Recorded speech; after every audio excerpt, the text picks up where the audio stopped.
Chapter 1257. Duque's words were righteous, awe-inspiring, and selfless.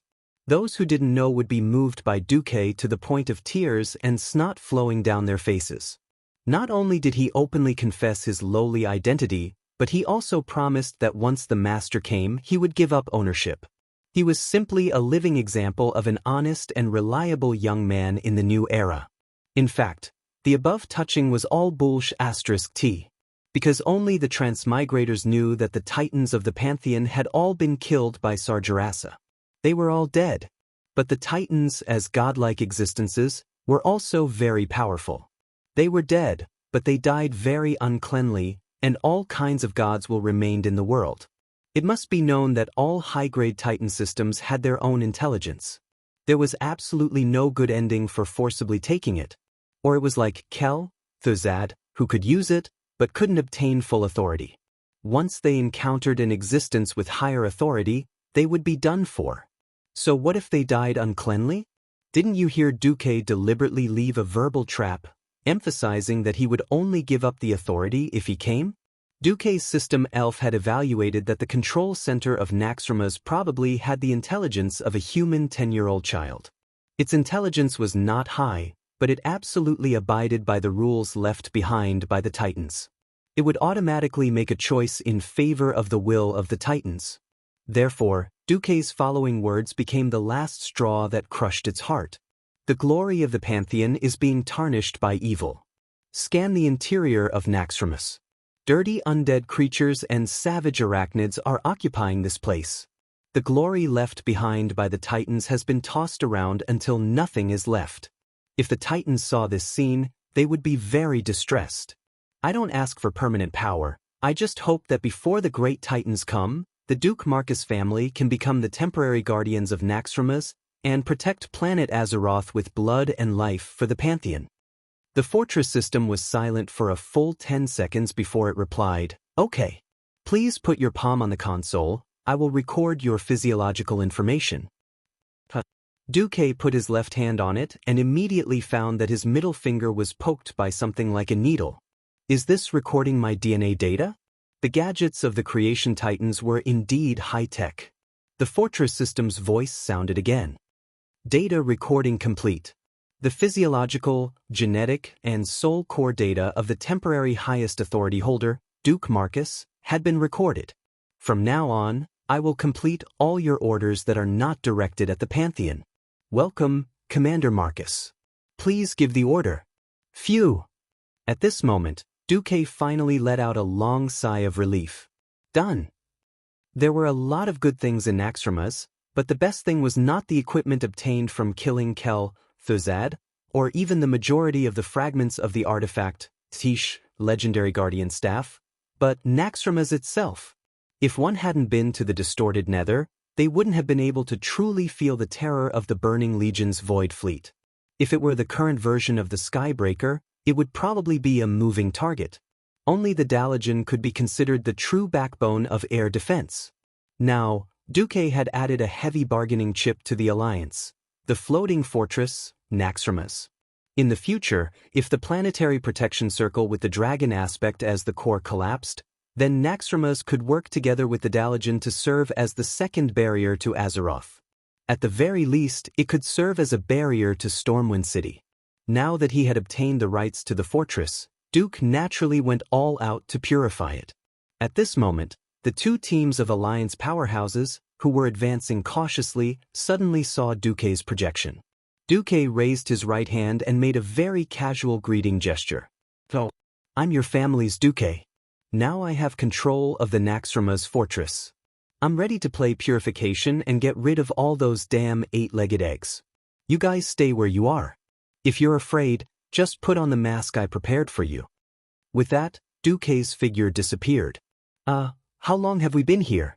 That guy isn't a fake boss, is he? Gavin Rad routinely teased. Aurelia rolled her eyes at Gavin Rad. I'd rather believe that you're fake than think that Duque is fake. Sasha added, That's right. Kel, Thuzad was a dead man when he was alive. He doesn't have a sense of humor like that. Gavin Rad was speechless. In the other team, Sylvanas was unsatisfied. Damn it, Duque used us as a cover again, and then went to do bad things in the dark? Tyrant, the high priest in a white robe, shrugged. When has he not been full of bad ideas, secretly causing trouble, and then maximizing the benefits? I just didn't think that he would actually be interested in someone else's fortress. Jaina looked Naxxramas up and down. The fortress that had been an eyesore suddenly became cute. Only after commanding a floating castle do I feel that my capital is so weak. I really want to pull Naxxramas over call Tiras. Kalia put her hands on her hips. Come on. In my opinion, Duque should either put this thing in the blasted land to guard the dark portal, or Stormwind City. None of us should fight over it. Kalia's words made sense, and the women were actually speechless.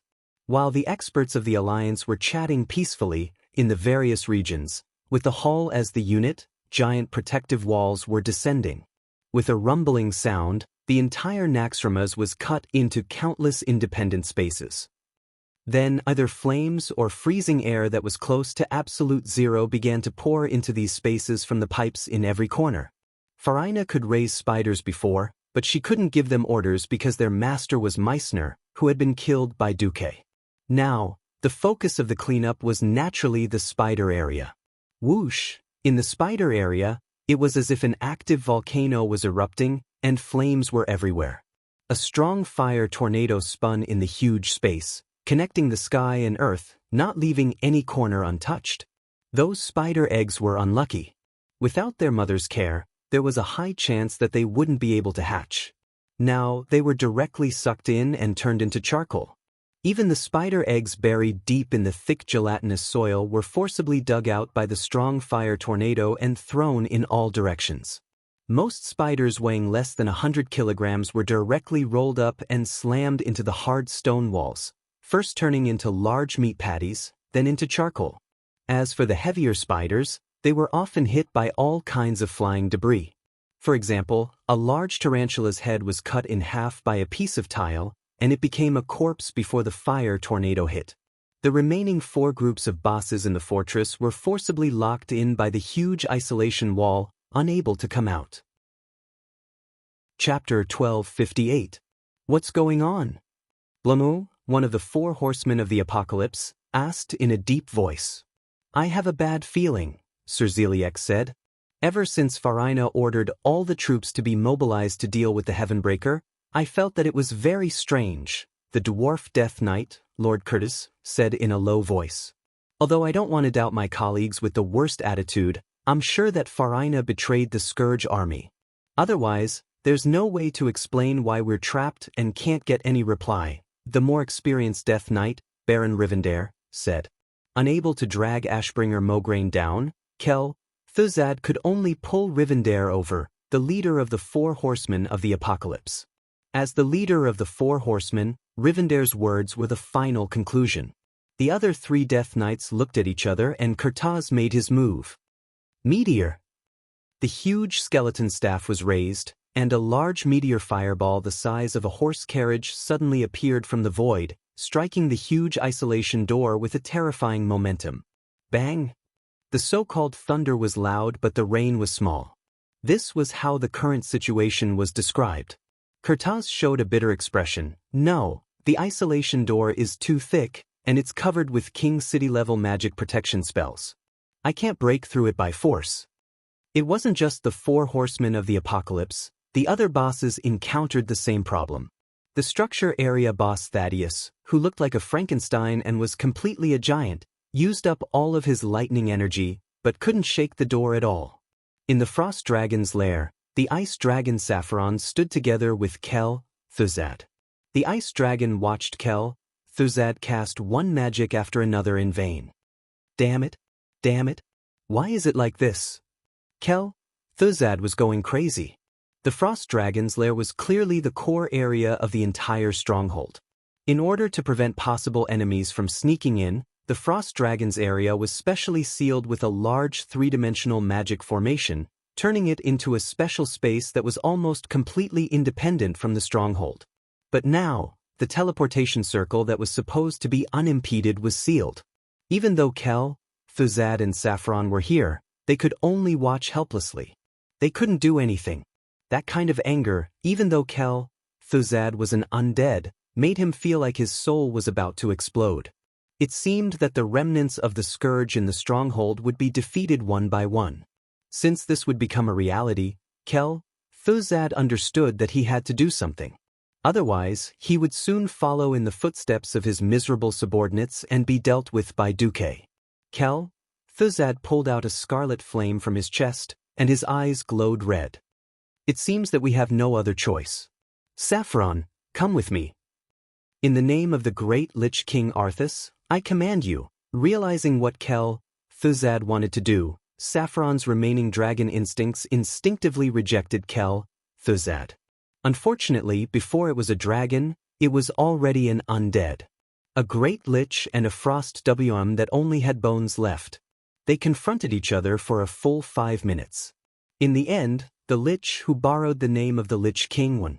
Unwillingly and unwillingly, Saffron finally lowered its noble head in the stronghold. After nearly an hour of marching, the two alliance teams finally met, and Duque also appeared when the two teams met. Holy light above, how did you do it? Tyrion Fordring asked Duque. Duque was not vague and directly explained the general process, which made the alliance powerhouses shout in surprise. What? This stronghold is actually a creation left behind by the Titans, and you used another Titan creation to control it? Jaina's eyes widened. Not to mention her, even the most imaginative person would not have thought that an enemy's stronghold could be dealt with in this way. Although strongholds were the easiest to break through from the inside, this was too easy. Duque smiled. Actually, long before I brought Naxxramas to the Temple of Karaj and let Bones and the insects fight nonstop, you should have known that I had a considerable amount of control over this stronghold. Why hasn't Thuzad given up? Kalia was very timely and curious. Because I knew from the beginning that he was a gambling addict. As long as he could still gamble, he would never admit defeat. Duque's evaluation of Thuzad was really right. In this world, there were always some people who thought that they were smarter than others, insisted on their own opinions and ideas, and refused any persuasion. They were determined to go all the way. Many years ago, when Antonidas discovered that Thuzad, who was still a human, was conducting various taboo undead experiments, Antonidas used thunderous methods to stop his research. Later on, when Duque intervened, he ruthlessly tricked Thuzad and severely injured his soul. But nothing could compare to Thuzad's stubbornness. His stubbornness was so terrible that he didn't even hesitate to devour other souls to recreate a theoretically complete lich soul. He had been destroyed by Arthas once as a lich, and was resurrected again in the Sunwell. As long as he didn't achieve his goal, he dared to work hard again and again, to seek death. So Duque was very sure that Thuzad would never be willing to give up Naxxramas, even at this moment, when Duque had successfully controlled Naxxramas' system. Duque curled his lips. Although I don't hate people who have principles and are willing to persevere to the end, as an enemy, he's too annoying. Okay, everyone, it's time to work. We'll go clean up the remaining 2 areas first, and then we'll deal with this despicable person who caused Arthas to fall. Duque's words made the eyes of several strong people from Lordaeron light up. Everyone began to move. At this time, Queen Sylvie came up. You subdued the enemy's commander, that black witch called Farina? Duque blinked. How did you know? Come on, every single Death Knight who fought with us was cursing her. I'm not deaf. I heard that this woman used to have a bad reputation in Lordaeron. Kalia nodded. Yeah, even I heard about it. Duque sighed and answered truthfully, well, that's true. But I shadowed her body and soul. Now she's my elemental emissary. Elemental emissary? Jaina was curious. I found that the demigod path I'm going to take is different from many demigods in the past. It seems that I'm going to gather the divinity of fire, ice, arcane, holy, and shadow. In order to reduce the burden on my body and soul, I'm going to set up 5 elemental emissaries whose souls are attached to me. Duque's whimsical ideas and practices shocked his women. Chapter 1259. 5 elemental emissaries? In other words, Duque was going to become a god with 5 powers at the same time? Was it really going to be that easy? Every woman was stunned by Duque's bold and arrogant words. In fact, Duque also had a portion of nature divinity from the Wind Prince, but Duque was a little uncertain about it. In Duque's mind, if he really couldn't handle it, he could strategically give up this portion of divinity, so Duque didn't mention it. After all, in Duque's impression, those who were good at nature were either druids or shamans, which didn't match his horoscope. Is that possible? When Jaina asked, her voice sounded like she was sleepwalking. Actually, it's possible. What I'm doing now is a bit similar to that of warlocks. It's just that warlocks obtain greater power through summoning and contracts, as well as share their burdens. As long as a warlock soul is strong enough, he can theoretically summon several powerful summons at the same time. But you're not a warlock, and the mechanism is different, right? Jaina asked. It is indeed different. Duque nodded. But ever since I accepted Majordomo in the Molten Core and gave him some divine power, binding his soul and life to mine, I found that this is a very suitable path for me. At this time, Tyron said, Duque, your choice is probably right. Even Elun can't easily release her power across time and space. Even God needs a spokesperson. For example, I am the High Priest. I can borrow Elun's power, and at the same time, I'm one of the cornerstones of her power. In terms of apatheicizing, Tyron's opinion was far more convincing than others. For a moment, everyone didn't know what to say. Duque, can you handle it? Aurelia asked worriedly. I'm the best at multitasking. As he spoke, dozens of magic hands flew around Duque, and each magic hand made a different gesture. The girls looked at each other and saw each other's eyes. In the end, it was Aurelia who spoke. All right, Duque, you've convinced us. Jaina, then do you have a target for the elemental emissaries in your heart? Basically, Majordomo Executus was the fire element, and Farina was the shadow element. As for the rest, please allow me to keep it a secret for now. Aurelia gently pulled Duque's hand. It's good that you know what you're doing. Remember, don't force yourself. We all know that you seek a power that can protect Azeroth. But some things were better to let nature take its course. Even if you don't think about yourself, you should think about us. At this point, Aurelia's voice became softer. Especially, you don't even have a child. No matter how valiant and resolute the queens were in front of the people, all of them suddenly became bashful.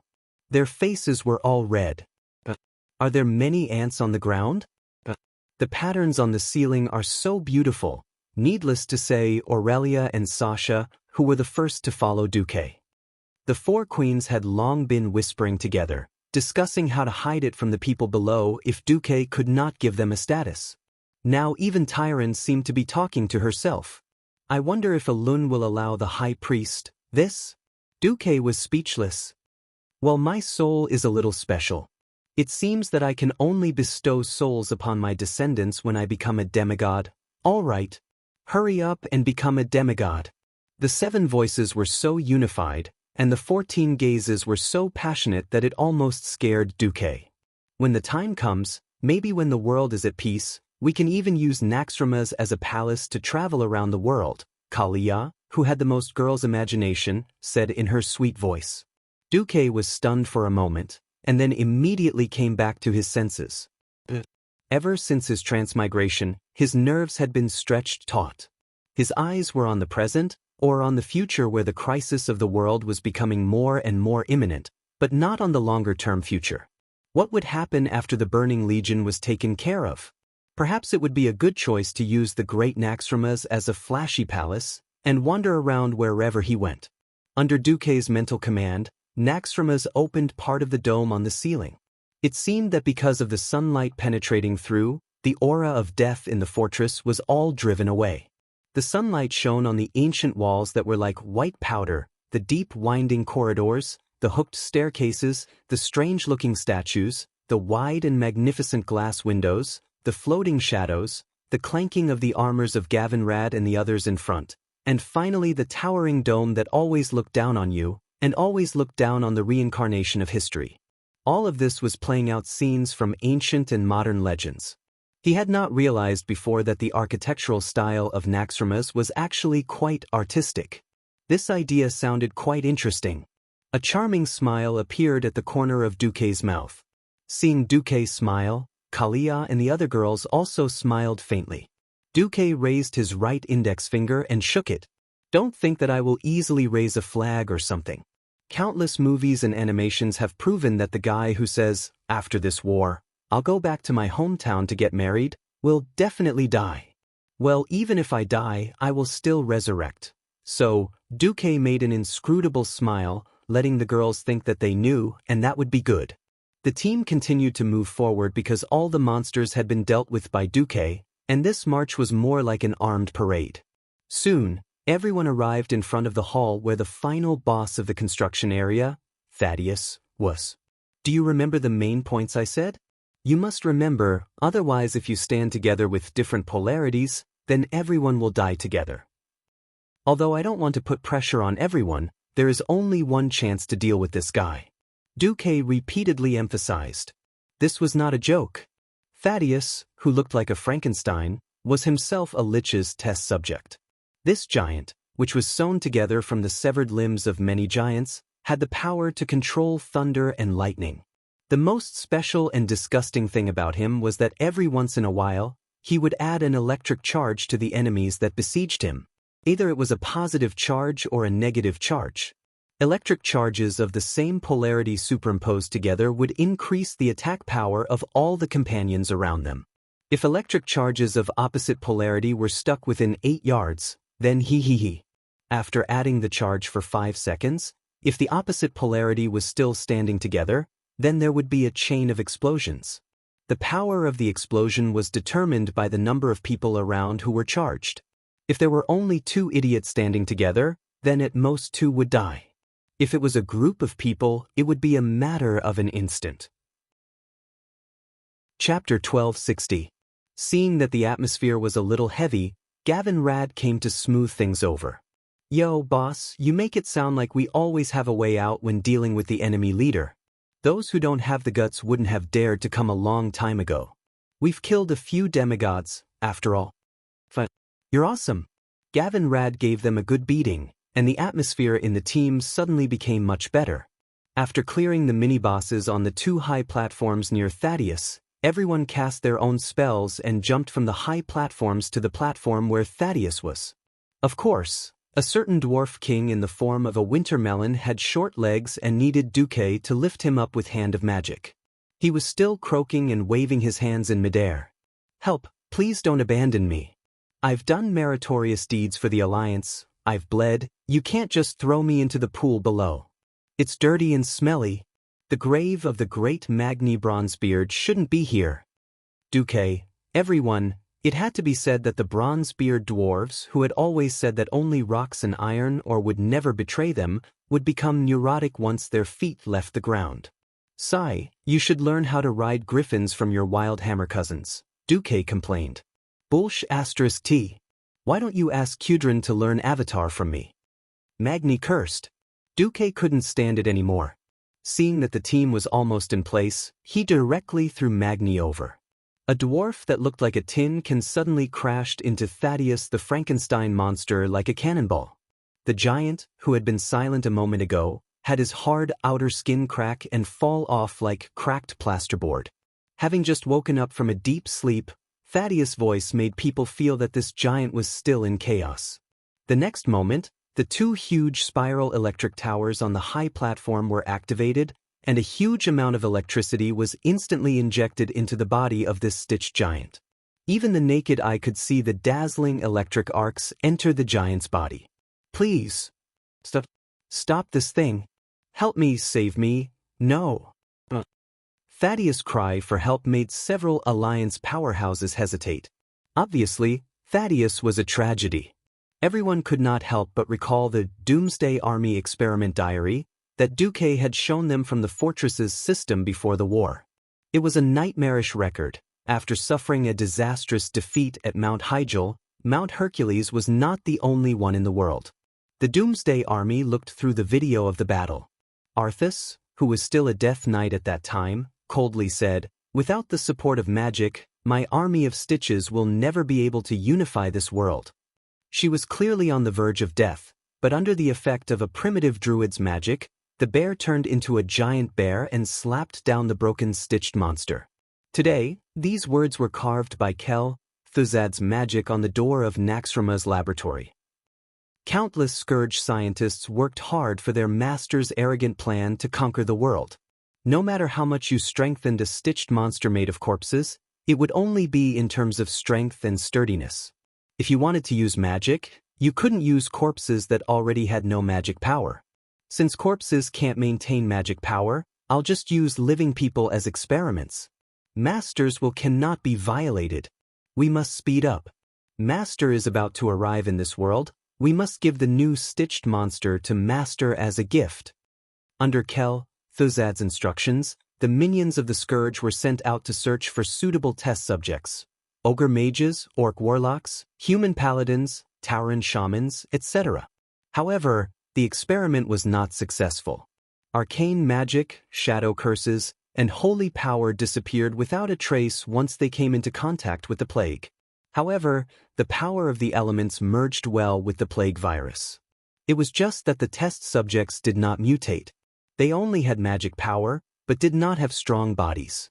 The new plague can't make the Tauren race mutate?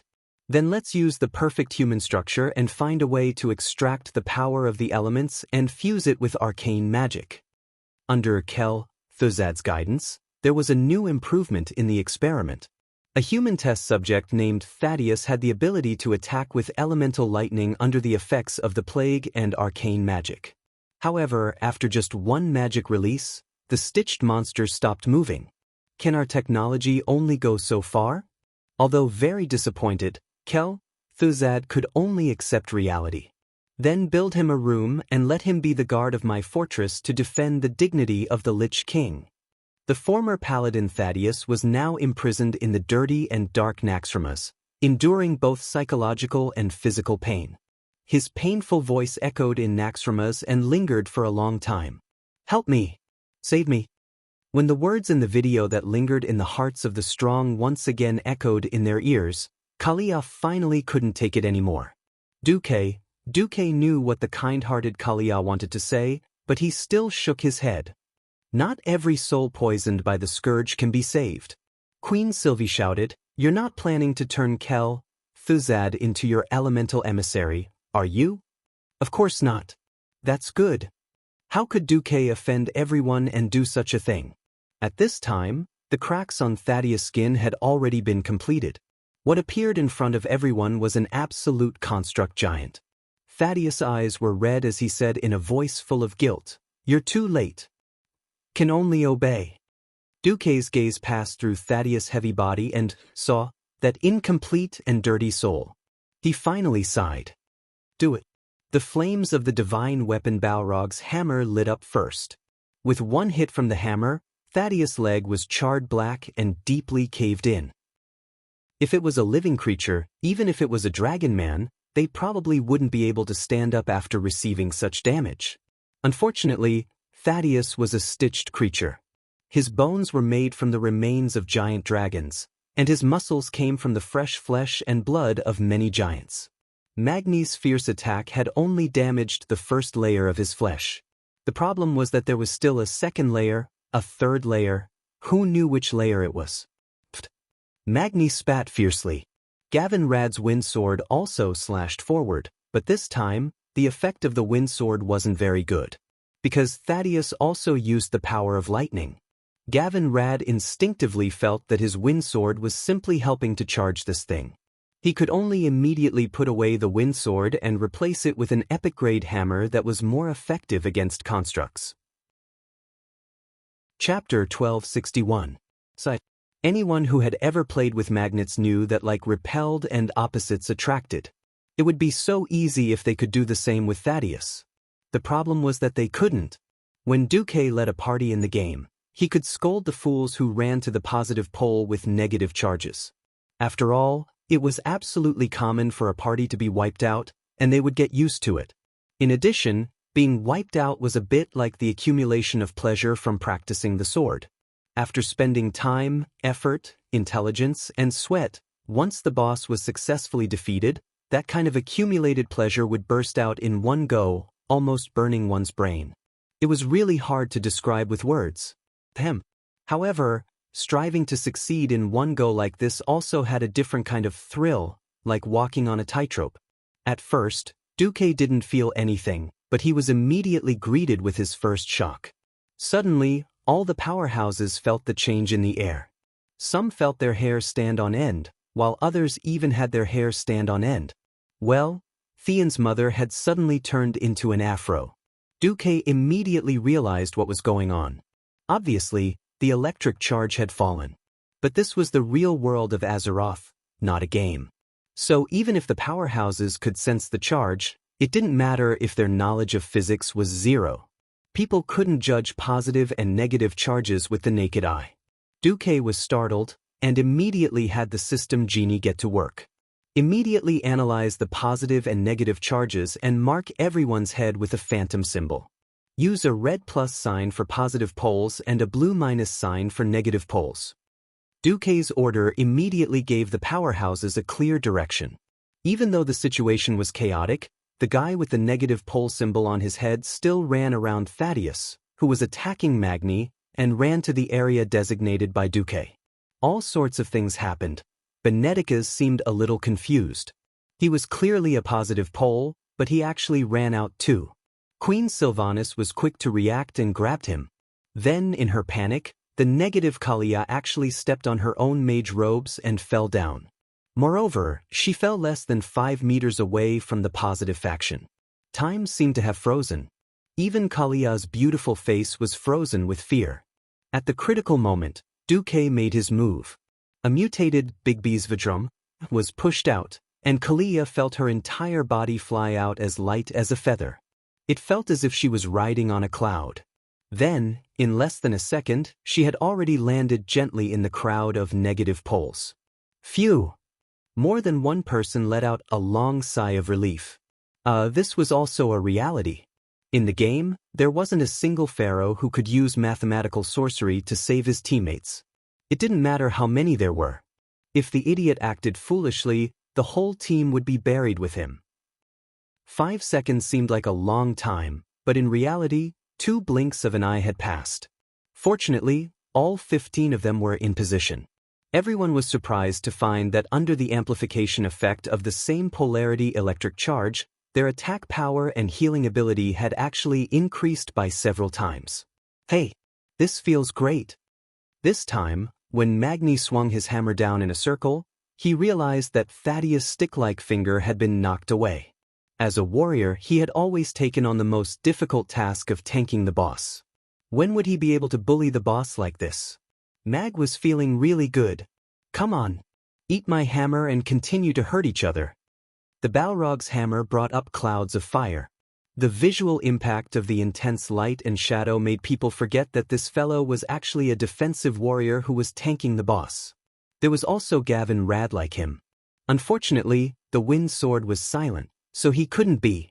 Of course, most heroes fought in silence in their own way. Against abominations or constructed enemies, the ranger's attack power was usually greatly reduced. This was because these large undead creatures didn't have any so-called weak points or weak points. The power of arrows couldn't compare to close-range weapons of the same level. However, the Windrunner sisters used their unparalleled archery to create a disassembly-style tactic. Since even the abomination's eyes and throat were just decorations, they simply didn't care about anything else and focused on shooting the abomination's stitches. In the midst of Thaddeus' fierce attacks and dazzling lightning, to shoot a small stitches didn't just require the ability to shoot hundreds of steps away, it also required astonishing accuracy. Otherwise, an arrow that went astray could very well become Thaddeus' protection. The Windrunner sisters did it. They were like a butcher dismembering an ox, constantly disassembling Thaddeus' entire body. While the close-range warriors were still busy shooting off who knew how many layers of this Frankenstein's leg, they were shocked to find that the flesh on Thaddeus' upper body was falling off. When they looked up, they could see that he had already lost 3 sizes of his body. This was possible? The 3 sisters clearly didn't even have a divine weapon, but their damage output was the highest in the entire team. With just the three of them, they had shaved this big guy into a roly-poly doll. They drew their bows, knocked their arrows, and took small quick steps with their elegant and slender legs. Even if they needed to change their polarity, they still maintained their attacks while the other heroes were busy running around. The three sisters used the most elegant fighting stances to illustrate the art and aesthetics of battle. The beauties were like a painting, and the arrows were like a rainbow. Even the most picky heroes couldn't help but reveal a look of admiration in their eyes. It was already an honor for a man to have one of such valiant heroines, not to mention that Duque had all three sisters. Gavin Rad was excited. "Boss, I heard that the Windrunner family's Lilith is still unclaimed?" As soon as he said that, the three sisters turned their eyes at the same time and glared at him with murderous eyes. They were clearly saying, "You, Gavin Rad, aren't qualified." As the boss, Duque was also helpless. The palm of his hand was flesh, and so was the back of his hand. He couldn't open a harem for himself and not open one for his lackeys, right? What's more, Gavin Rad had his eyes on Lilith, who was originally a cute and tragic boy in history. If you can't even get past your sister-in-law, who's to blame? Since he had no hope, Duque could only send him on his way. Just in time for the polarity change. Gavin Rad, as a positive polarity, stood out in the middle of a group of negative polarities. He was already prepared to run, but Duque didn't say anything and just kicked him with an arcane Hong Kong kick. Gavin Rad, who hadn't made any mistakes in his previous runs, was caught off guard and sent flying into the group of positive polarities. "Boss, what are you doing?"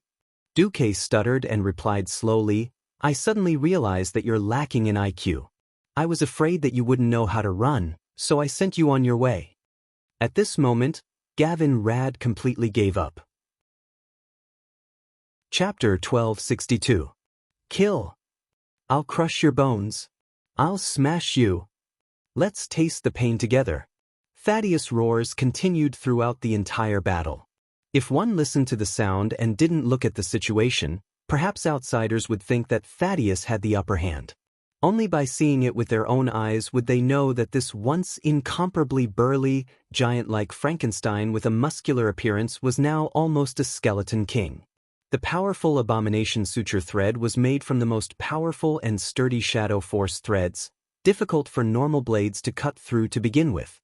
However, before the three Windstalker sisters' sharp arrows, all of the suture threads were cut with a noise. Without the support of the sutures, Thaddeus' huge body, which was more than 10 meters tall, was disintegrating piece by piece. Theon's Ashbringer didn't have a good effect on Thaddeus' body, but when it slashed at the falling pieces of flesh, the golden light of Ashbringer easily destroyed the pieces of flesh and turned them into ashes. It was precisely because of this situation that everyone felt a sense of confusion and sorrow as they listened to Thaddeus' furious roars that they couldn't figure out what was going on. Thaddeus, who had lost his muscles, also lost his powerful strength. If he could have flattened a steam tank with one slap at the beginning, now he could only make a dent at most. His power storage also plummeted, and the chain lightning that was blasted out with the high magic resistance of the experts could only hurt them a little, not cause any damage. Benedicta's and Kalia could be healed with Restore. Theon didn't stop and suddenly said, "Thaddeus, I remember he was from the second batch of paladins." Gavin Rad put away his cynicism. "Yes, Uther personally brought him." Theon sighed. "I feel uncomfortable thinking that the more powerful the paladin, the more powerful they will be after becoming a Death Knight. At least the commander didn't fall." The commander that Gavin Rad mentioned was naturally Uther, the former commander of the Silver Hand. The fall of every paladin was the death of the Holy Light doctrine. Why was it that the more devout the clergy, the more terrifying they would be after they fell? This was already a sorrow that no one in the Church of Holy Light could answer. They believed in light and eventually embraced darkness, becoming an even more terrifying opposite. From Arthas to the other 3-4 horsemen of the apocalypse to Thaddeus. An ominous cloud shrouded the Holy Knights. None understood why, but if life was to continue flourishing in this world, the clergies were fated to carry their doubts and keep moving forward. Beside him, Duque also sighed. "Let's end this." That's right. It was time to end this. Suddenly, Tyrion Fordring took advantage of the moment when Gavinrad's sanction hit Thaddeus in the head and knocked him out, whose resistance had been greatly reduced. Tyrion Fordring performed a dragonfly's triple sweep of the water. He ignored the heavy armor on his body, which weighed more than 100 kilograms, and actually used the pelvic bone that Thaddeus spat out after cutting off his body as leverage. He stepped on the giant's back 3 times in a row and flew to the back of Thaddeus' neck like a cloud. This was the first time Ashbringer had used his full strength in this battle. The dazzling golden light used the height of 8 meters as a dividing line, dividing the entire area into 2 levels. The lower level was filled with scattered lightning, while the upper level was only left with the purest holy golden light. The broad blade of the sword slashed fiercely at Thaddeus's spine, and everyone could hear the crisp cracking sound. However, this strike was still unable to behead Thaddeus. Go! Duque directly used Bigby's Vajra fist to hit the sole of Magni's foot. Magni, who was in his normal state, directly activated Deity's descent in midair.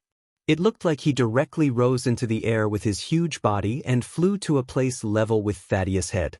Lose your head dash. In terms of proportion, the thick and short arms swelled to the extreme. The Balrog hammer, which was already 10 times larger than usual, once again condensed from flames into substance, turning into a huge red-black warhammer full of spikes, and smashed viciously into Thaddeus' iron chin. The already cracked cervical vertebra finally couldn't withstand this ultimate level of attack. The huge head turned more than 360 degrees and finally flew into the air. The final boss of the construction zone, Thaddeus, killed. The experts were supposed to be happy about this. However, when Thaddeus' head fell to the ground and he said his last words, everyone was silent. That was because that was the last words of a holy knight who had regained his sanity as a monster-like existence. Thank you. His heart was suddenly blocked by something, and it felt heavy and stuffy. His ears seemed to be covered by a layer of membrane, and everything was hazy. His nose felt like it was blocked, and he couldn't breathe. If Thaddeus was a bastard like Baron Rivendare who took the initiative to fall, then even a kind holy knight would be happy to see his end. Unfortunately, he wasn't. In fact, everyone knew from the start that this was likely to be the case. Everyone tried to use a more relaxed atmosphere to get through this difficult battle. However, in the end, they couldn't help but feel dejected. They could feel that Thaddeus' soul was starting to dissipate. Perhaps this was a form of release for him. However, for the living, this was like a new heavy shackle. In order to continue forward, they had no choice but to bring even heavier shackles with them on the journey. Gavinrad suddenly sighed.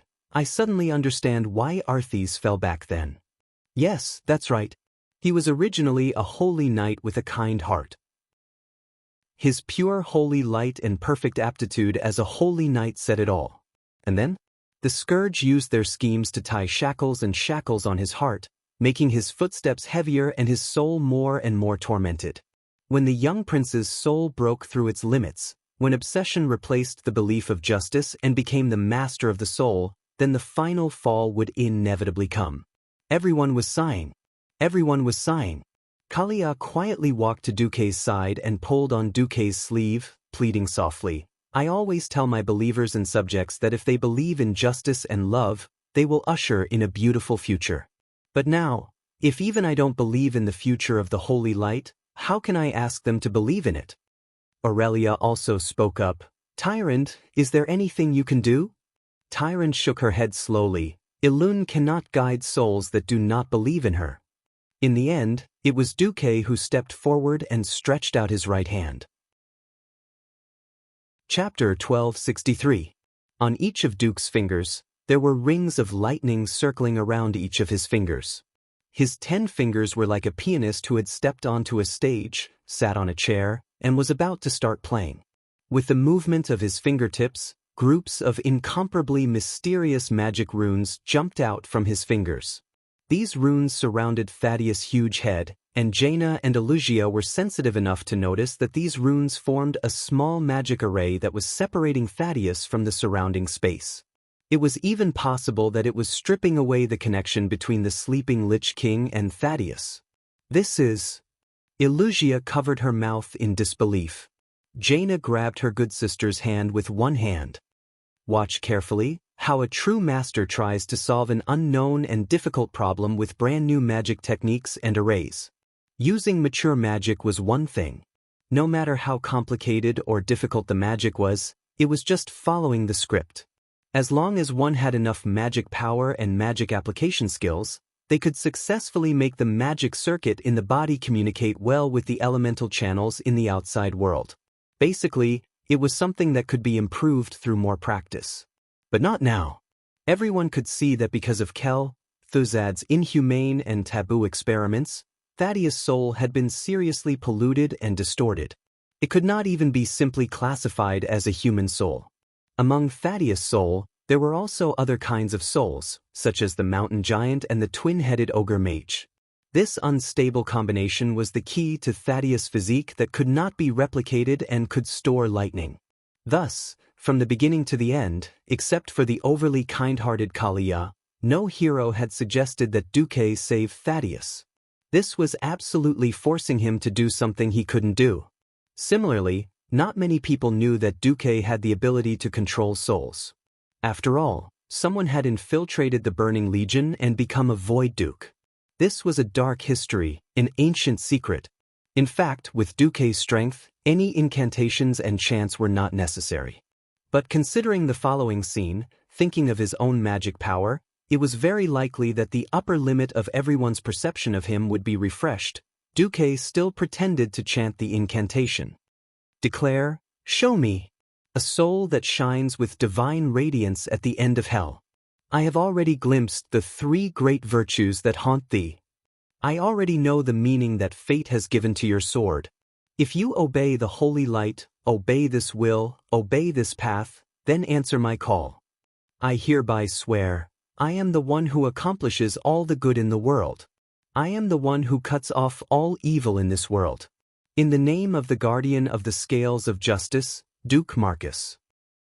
Regardless of whether these words had any meaning, just the declaration that accompanied a certain person's copy and adaptation from the long night of destiny, coupled with the increasingly dazzling brilliance of the runes around it, was at least full marks. No one knew what it was. Even Jaina couldn't understand the magic circle or the real function of the incantation. However, this didn't stop everyone from feeling a sense of awe. This was especially so for Kalia, who worshipped Duque so much.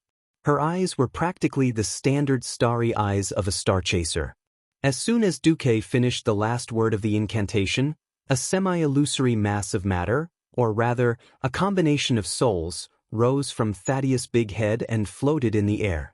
To outsiders, even Thaddeus' soul, which had been forcibly materialized by Duque's mental power, looked no different from a mass of black mud. It could be said that it was sesame paste, it could be said that it was shit, or it could be said that it was the darkest evil of depravity. Others would feel disgusted just by looking at it, unable to tell which part was which.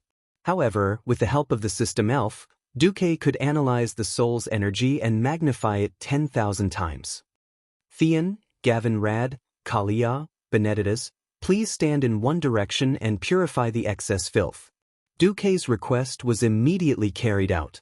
They stood in 4 directions, east, west, south, and north, and formed a simple holy light purification magic circle further out. A pair of golden palms, identical to the shape of Duque's palms, appeared out of thin air next to Thaddeus' soul. 10 golden fingers flew up and down, dispelling the black part of the soul with the holy light of the soul. If the archery of the 3 Windrunner sisters was like a butcher dismembering an ox, rapidly dismantling Thaddeus' body. At this moment, Duque was using an even more incredible and mysterious method, as if performing a surgical operation, to remove the impurities in Thaddeus' soul. As soon as the dark soul matter was removed, the soul that floated away from Thaddeus was destroyed by the 4 holy light masters waiting outside with holy light. In less than 10 seconds, most of the huge mass of souls had disappeared, leaving only a burly but bloated humanoid soul. At this moment, Thaddeus' soul was a grayish-bluish purple color. Seeing this, Theon and Gavin Rad frowned at the same time. There were many types of souls. Having been clerics for so long, The two holy knights had long known that there were very few truly holy souls and truly fallen souls. Holy light could purify evil, but it could do nothing to the souls of ordinary people. If it was so easy to have saints, then there wouldn't be so many people worshipping Alonce's Fail. Now, there was nothing the holy light could do to Thaddeus' remaining soul. At this time, it was Duque's 10 fingers that were surrounded by lightning to show their might. His lightning finger touched the floating soul. Even though it was just a light touch, it caused Thaddeus' soul to wail in pain. Duque seemed to be talking to himself, "Thaddeus, leave your twisted soul alone. Even if it is temporarily purified, as long as your resentment and pain still exist in the world, you will still become an existence similar to a vengeful spirit in the near future. I don't know if doing this is salvation for you, but at least it is a way out, and there is a good chance that you can preserve your true self. Come, become my emissary of the elements, and live and die with me." Almost at the same time, Thaddeus' soul trembled violently. He was chirping cheerfully in response to Duque's call. Duque no longer hesitated and directly inserted his 10 lightning-filled fingers into Thaddeus' soul. The pain of his soul could even transcend the 5 senses of the human body and be directly perceived by the people around him, but Thaddeus was like a moth flying into a flame, taking the initiative to meet Duque's fingers. Was this a gamble of putting him on the brink of death? Or was this the last chance for redemption after falling? No one would know. The mournful screams of the soul lasted for a full 3 minutes. Finally, a translucent purple-blue soul knelt in front of Duque. Thaddeus greets Master Duque. Chapter 1264. This is a miracle. Theon had thought that he had already matured. After witnessing too many tragedies, his heart had become cold and hard. Unexpectedly at this moment, there were still 2 streams of shameless tears that scrambled to squeeze out of his tear ducts and find a way to escape from his eyes. As a man who had fought on countless battlefields, he should not be crying, but his eyes just did not live up to his expectations. At some point, Theon noticed that Gavin Rad, who usually wore a cynical appearance, also had tear stains on his face. "Yo, Theon, you're already an uncle. Are you acting like this?" Gavin Rad complained first.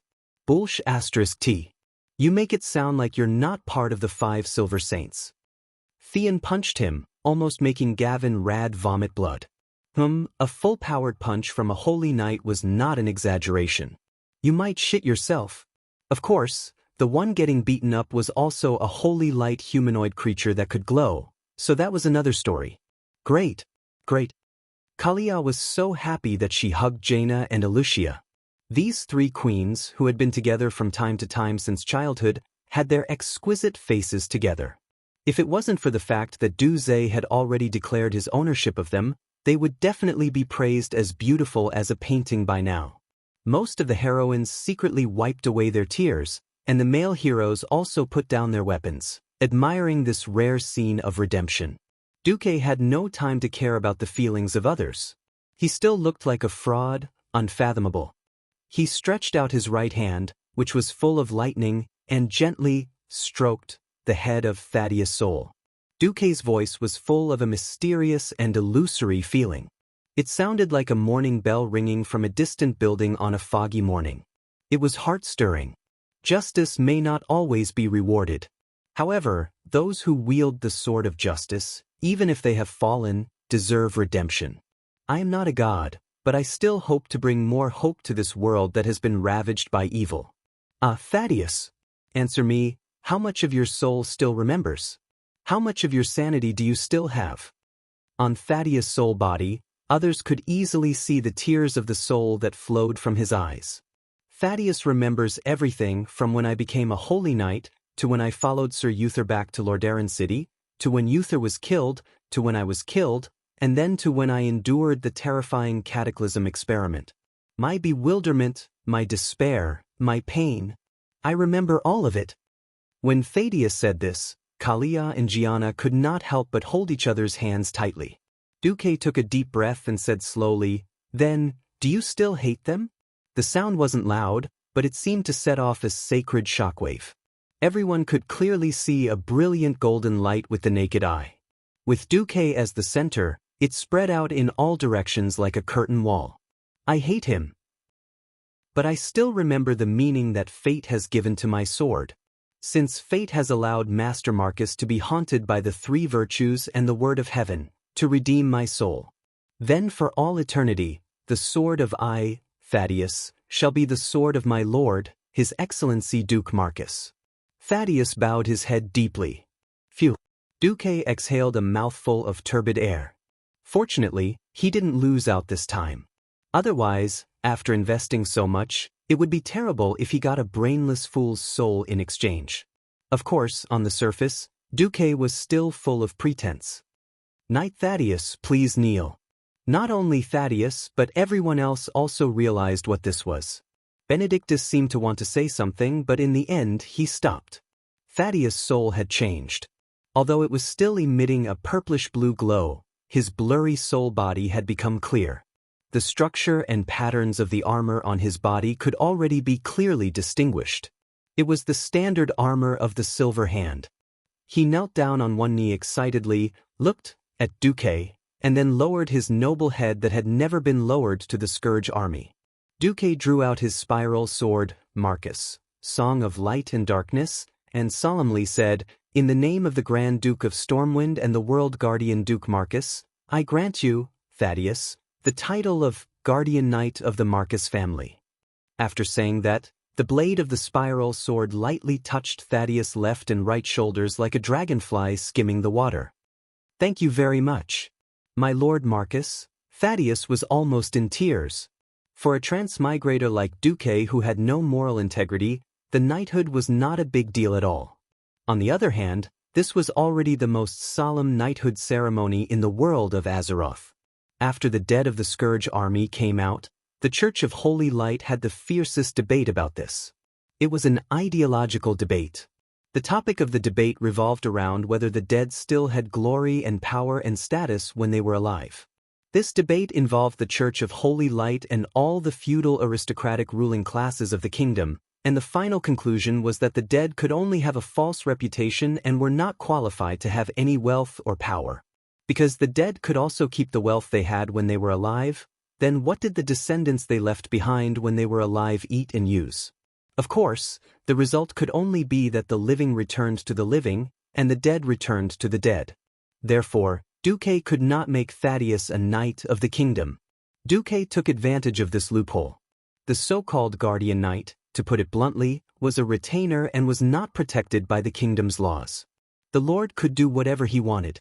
After all, the king's vassal was not the king's vassal. However, Duque was also making a huge profit. If Thaddeus' soul was not destroyed, he would definitely protect the family for generations to come. The price was just a little divinity that Duque had gotten from the Wind Prince.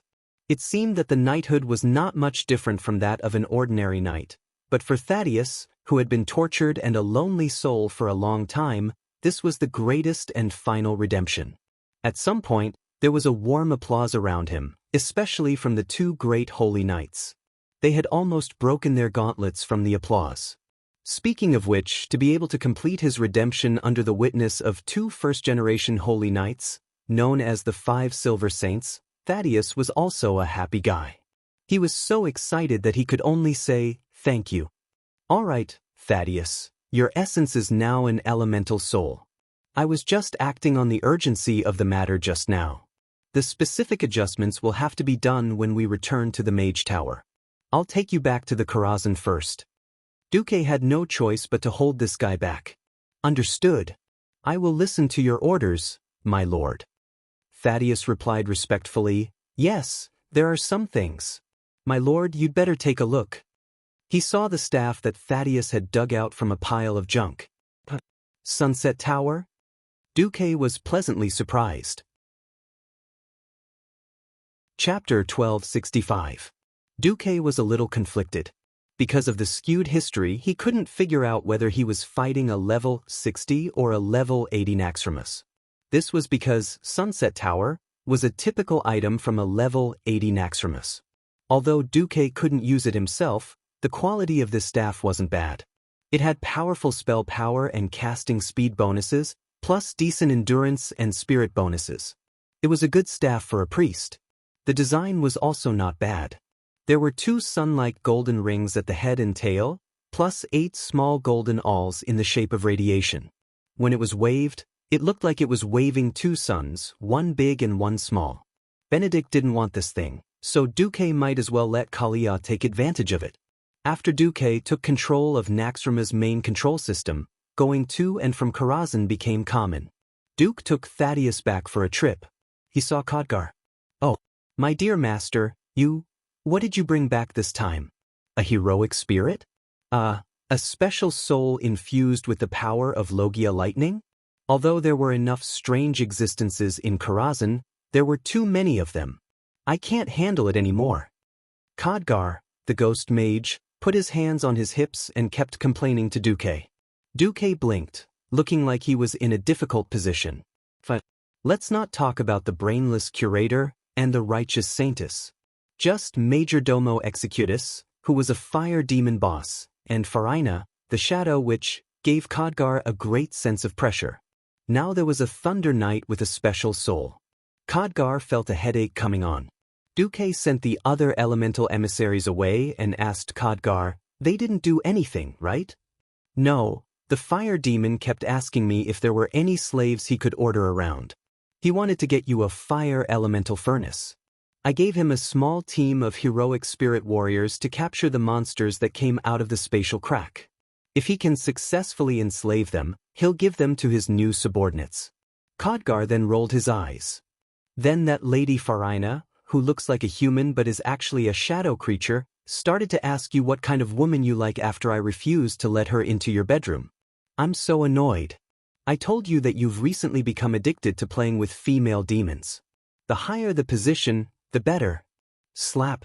A certain someone slapped the back of a certain ghost mage's head with his right hand. "Be careful or I'll hit you," Duque said coldly. "Bullshit. You already hit him." Karthika's eyes were seeing stars.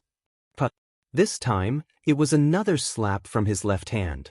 "Be careful, I'll hit you again." "You bastard." Khadgar felt wronged. However, Karthika was the kind of person who would tear the roof tiles if he wasn't disciplined for 3 days. Duque was really afraid that he would see Farina cosplay with him later.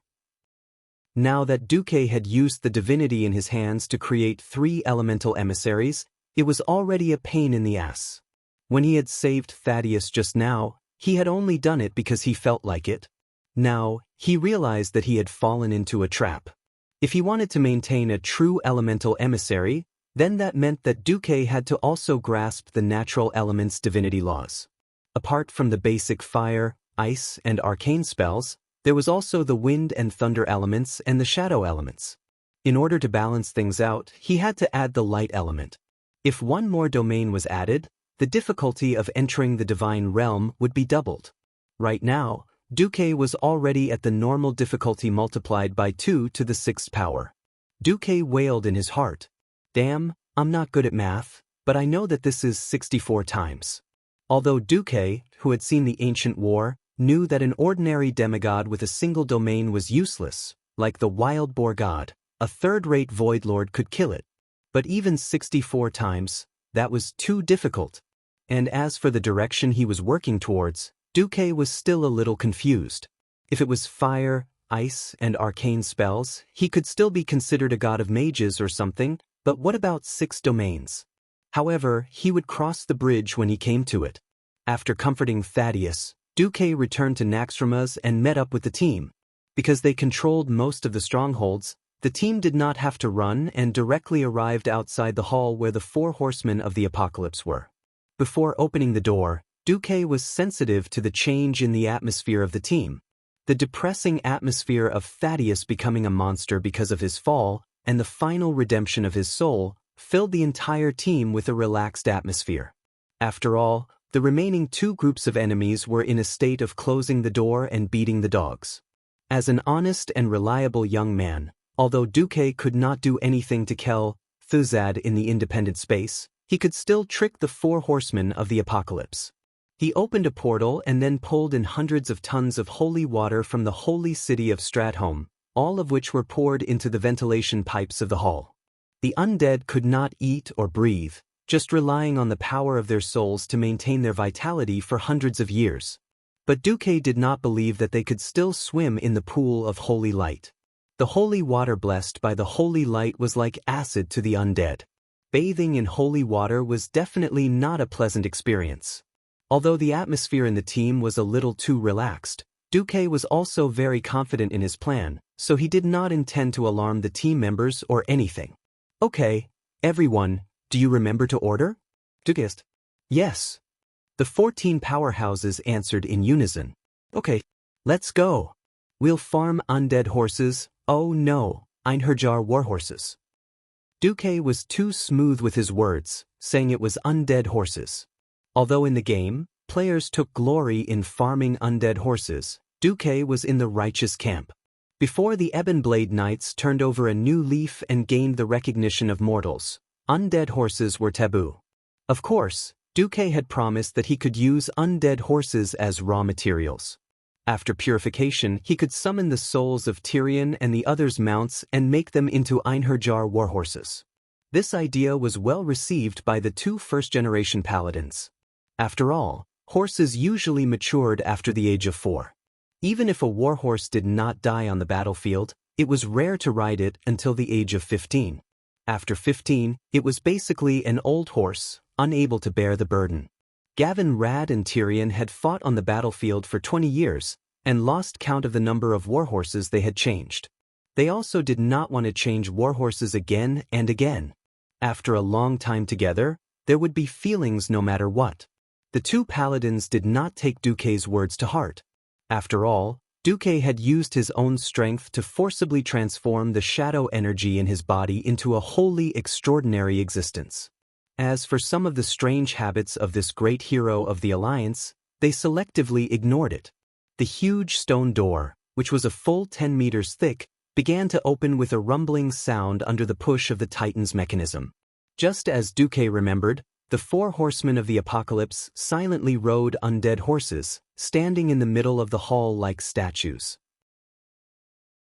Chapter 1266. However, Duque didn't expect that the holy water, which was supposed to reach half a person's height, had disappeared without a trace. No, it didn't disappear without a trace. A skull emitting a chilling aura had sealed all the holy water like an ice wall on the 4 sides of the wall. If it was a normal boss fight, Duque wouldn't have such a feeling. However, the instant he saw the 4 horsemen, Duque was alarmed. He wasn't the only one. Beside him, Magni had already transformed into deities descent even without his reminder. The 2 paladins took large strides forward, tightly gripping the divine weapons in their hands. "Careful!" With Duque in the lead, at least 5 voices shouted out with the same mournful tone. Almost at the same time the red warning popped up on Duque's retina, the 4 horsemen completed their transformation from extreme speed to extreme speed. This felt a little ridiculous. Originally, a warhorse needed time to accelerate. One could see the warhorse bulging its thigh muscles and using the strength of its muscles to accelerate itself and the rider on top of it. However, the 4 horsemen were different. Their movements were even faster than supercars. From a standstill to a speed of 100 kilometers per hour, it took only a second. This gave most of the non-melee professions the illusion that the 4 of them were still standing on the stage in the middle, almost 100 meters away from them. Baron Rivendare quickly circled around Magni, who was attempting to block his way. Even though the Dwarf King had activated the warrior skill intercept, his large body brought about a slight decrease in agility, which was perfectly grasped by the Baron. The undead warhorse under him was like a supercar drifting, easily evading Magni's Balrog hammer and rapidly closing in on Kalia. The great sword emitting an evil aura was prepared to pierce through her chest. Rivendare didn't feel that this was a despicable act. After all, he was charging from the front and not attacking from behind. If he didn't kill the Alliance's healer, the battle would likely drag on for a long time. The long and sharp rune greatsword easily pierced through Kalia's, holy word, shield. However, just as his blade was about to pierce through her heart, his vision suddenly blurred. At the critical moment, Duque hugged Kalia and pulled her into his arms. Not only that, spiraling sword also slashed at Rivendell. Duque's movements were so swift that he even made use of Rivendell's relative speed. The divine sword emitted a golden radiance as it accurately pierced into Rivendell's chest, emitting an intense golden light. To almost all undying beings, being struck by a divine weapon of the sacred type, even if it didn't penetrate their heads, would result in instant death due to the damage to both their soul and body. If it was an abomination-type undying existence known for its abnormal vitality and durability, it might be able to endure it. For the Death Knights, the chest where the soul fire was placed was also a fatal spot. However, not only was Rivendell not destroyed by Duque's sword, it didn't even turn its head. What flowed out from the punctured part was not blood, but an unknown object that resembled a black shadow. The four horsemen of the apocalypse did not care and even had the time to grab and slash with their swords. Death's grasp and cleave. Even Duque almost fell for it. Fortunately, at the critical moment, Duque conjured two identical illusions of Duque and Kalia and grabbed them towards Rivendell. Duque retreated again and again, at the same time casting all 18 Magus hands simultaneously. In the next second, 18 instant cast, flame blast, blasted over. Even with the undead warhorse, Death Knights were never known for their speed. Duque's flame blast fireballs were already very fast. With Rivendell's speed, it was impossible for him to evade them. The torrential torrent of pyroblast fireballs shot out at a speed that far exceeded his ability to dodge. Yet, Rivendell was actually able to disperse the fireballs with his left hand. It was as unimaginable as a mortal catching a flying bullet with his bare hands. Of course, the Death Knight also paid the price. Every muscle on his left hand was torn, and his gauntlets were also broken. His bones were also shattered and scattered. However, even though he was a Death Knight, due to his blood innate ability, his regenerative abilities were much faster than his injuries. Not only the injury on his arm, but the fact that the gauntlets were instantly repaired caused Duque's hair to stand on end. However, Duque was very clear that Rivendell definitely did not suck any blood. What the hell is this? On the other side, Lord Kurtaz and Jaina were clashing. Duque's eyeballs almost popped out of their sockets. What did he just see? Jaina was clearly a Breaking Dawn mage. In the domain of magic, there were only a handful of people who could match up to her. However, Lord Kurtaz's super meteor fireball was suppressing Jaina. This was not a geographical factor. Naxxramas did not reject the molten core of the frost elemental. Here, except for the shadow elemental, the other elements had equal opportunities to be used. Now it was Kurtaz, the dwarven Death Knight, who was bullying Jaina with a higher purity and greater amount of fire elemental. The gap was so big that it almost made Jaina despair. If it was not for Elucia helping her and Gavinrad fiercely using the wind sword to cut down Kurtaz's melee attacks, Jaina would have probably been defeated in 2 moves. On the other side, Tyrion was also having a headache. He was facing Sir Zeliek. Whether Tyrion was willing to admit it or not, he had now finally seen for himself what it meant for the undead to play with the holy light. It was very ironic. His soul should have fallen, but because of some kind of purity in his heart, he still obtained the recognition of the holy light. Zeliek attacked Tyrion with divine wrath and holy arrow. It looked like a civil war between paladins, very ridiculous. Finally, there was Duchess Blanc. Her skill was the most insidious of the 4 horsemen of the apocalypse. Unknowingly, her feet would fall into the evil nether domain. If you were not careful for even a second, you would not even know when the shadow domain under your feet turned into a black sludge. By the time you reacted, you would often be swallowed by the dark void. Vanessa almost fell for it. If she did not have shadow cloak and forcibly used magic immunity to save her life for a short period of time, she would probably be lying on the ground.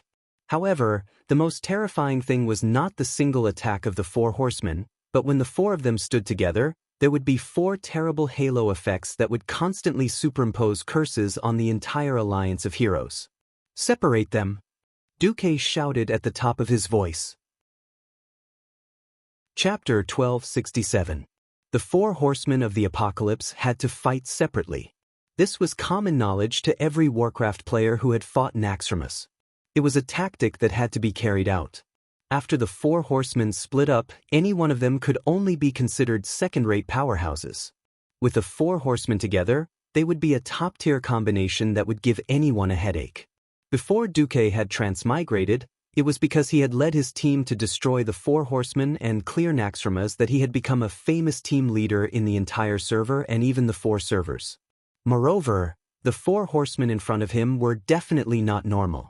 Individually, they were extremely powerful, not to mention when the four halo-like curses were stacked together.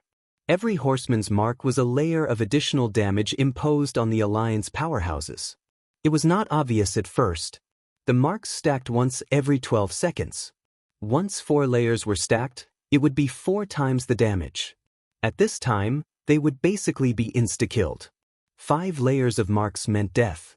On the other hand, as long as they exceeded 60 yards, the effects of the halos would disappear after 12 seconds. Therefore, the four horsemen had to be split up. The entire team rotated like a wheel, taking turns to attack each horseman. Normally, separating the enemies shouldn't be a problem. But imagination was one thing, and reality was another. It was unknown if someone had instructed them, or if they had thought of it themselves, but the 4 Death Knights on their undead warhorses moved about in a daze, constantly dodging Magni's charge and the other 3 paladins' attacks. They rejected any competition of strength and kept the entire Alliance's hero group within the effective range of the 4 marks. At first, Magni and the others didn't think that the marks Duque spoke of were so terrifying. But when the 4 marks stacked to the 3rd layer, Jaina was the first to fall. Lord Kurta's meteor smashed down with a loud bang, and the terrifying destructive power was already 4 times stronger. This wasn't something a newly advanced Breaking Dawn Great Wizard could withstand. The clash between the Ice Tornado and the Fire Meteor ended with the Frost Elemental's complete defeat. If Jaina hadn't used the top-grade equipment left behind by Duque to activate a talisman that temporarily increased magic damage and risked the damage to the magic circuit in her body to throw a second ice tornado to forcefully offset the aftermath of the fire meteor, perhaps Wuxia and Xianxia in Jaina's team would have been defeated. The other groups were also in danger.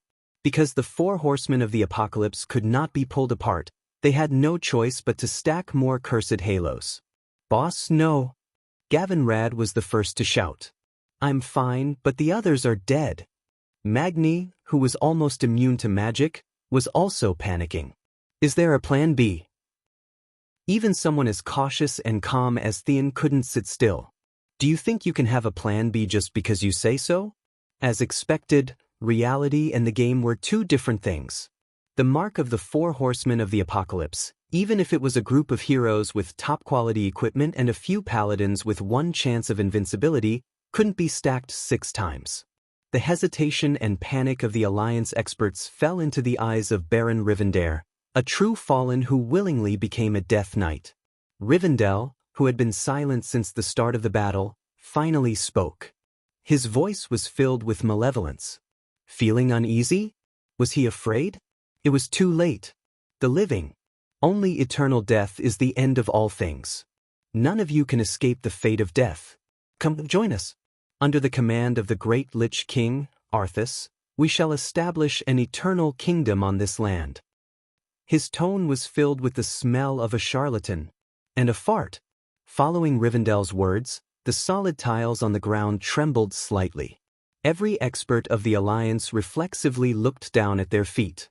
In an instant, at least 10 slender shadow spears were summoned on almost every square meter of the ground. Like a primordial forest rising from the ground, the razor-sharp shadow spears stabbed at every Alliance expert. If they didn't do anything, the spears would pierce through their bodies one by one, turning them into human flesh sashimi. If they were ordinary professionals, they would probably be annihilated in an instant. Consecration. Without even a 1/10 of a second of hesitation, the 3 paladins activated their skills. They infused holy energy into the ground and countered Rivendell's ultimate skill. However, it was unknown if it was the effect of the mark or something else. Obviously, the range of the paladins, consecration, could only protect their party members within 25 yards. Any further and it would be useless. Riadaline's strength was slightly weaker. Her holy energy could only protect a mere 10 yards.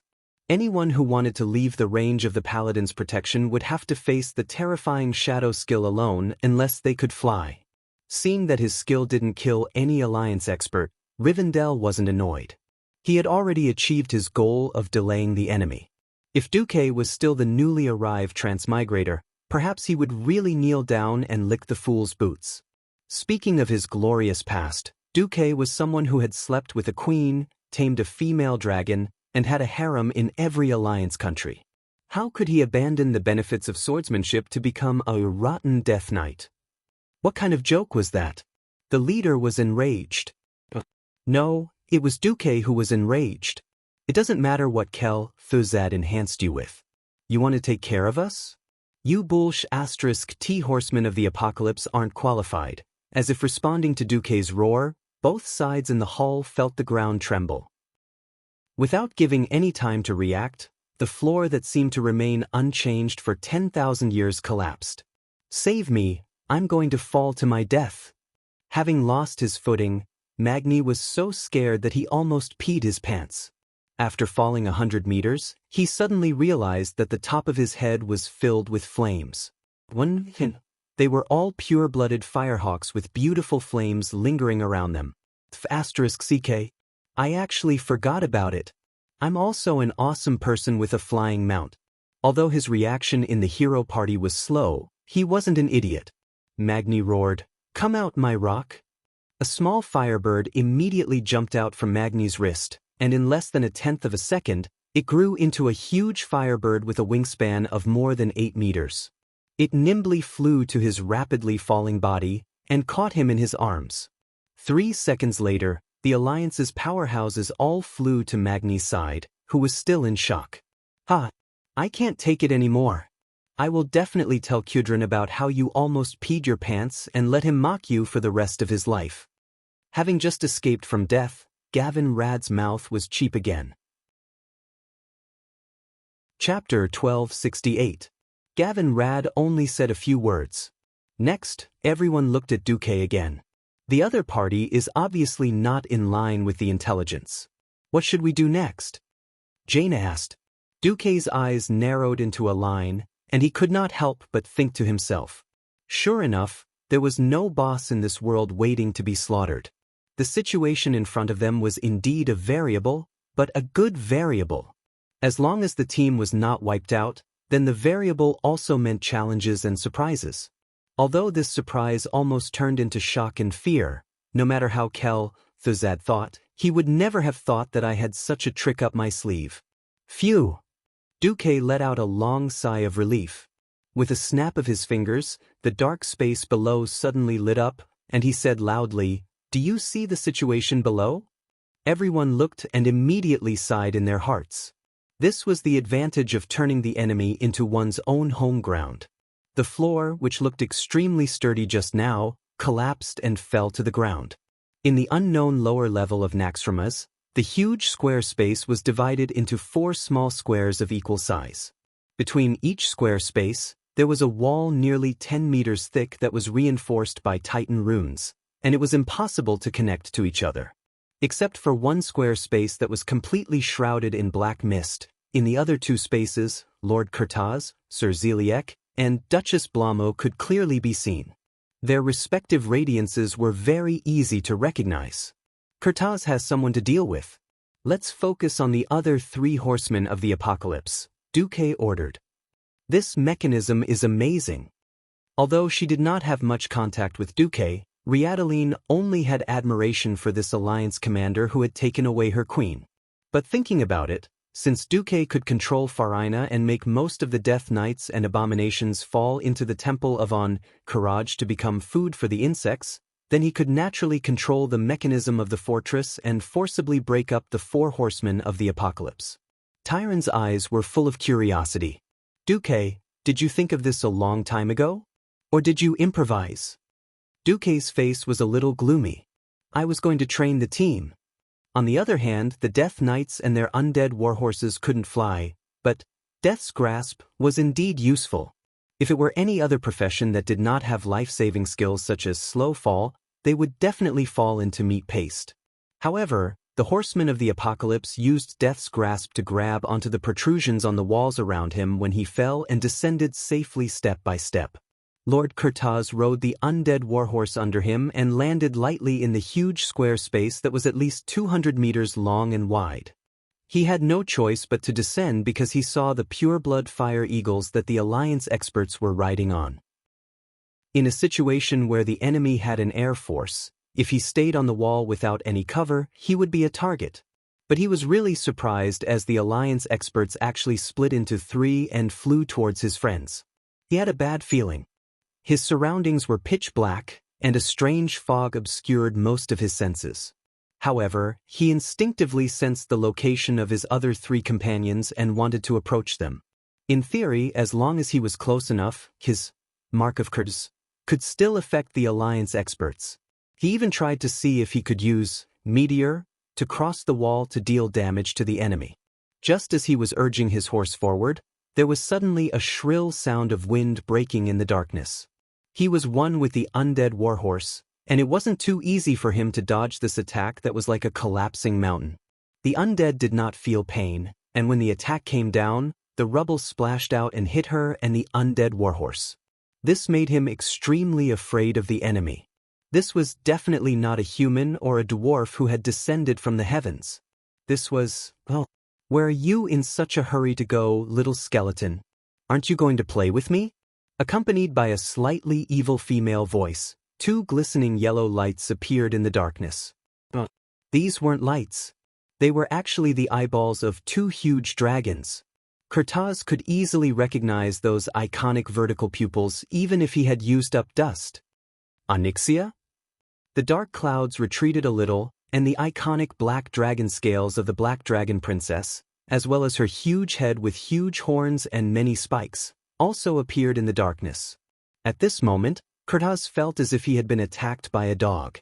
How could he make the opponent send the dignified Black Dragon Princess to deal with him? Unwilling to be captured without a fight, Kurtaz raised his hand and used meteor. This fire elemental attack was like a meteor piercing through the atmosphere, and with a rumbling sound, it exploded on top of Xianxia's head. Faced with such an attack, the Black Dragon Princess did not even have the mood to use her dragon scales to block it. She blew out a breath. Just AF asterisk king blow, not even a deep breath or dragon breath, and Kurtaz's meteor was completely blown away. It suddenly deviated from its intended trajectory and exploded 30 meters away. The huge black dragon's face was full of ridicule. You want to use fire to deal with me? Hee, wait until you have the strength of Ragnaros first. Low-level mysteries were destined to be crushed by high-level mysteries. It was true that Kurtaz was a Death Knight who could play with fire and meteors, but unfortunately he was only a Death Knight who had been specially modified. Even with the special bonuses, the flames he produced were only at the level of Breaking Dawn. He was destined to be miserable against the demigod Xianxia who grew up playing with fire.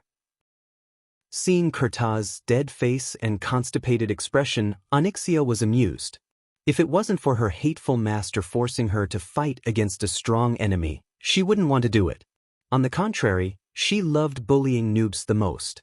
Come on, let's play. How about I let you use one of my claws?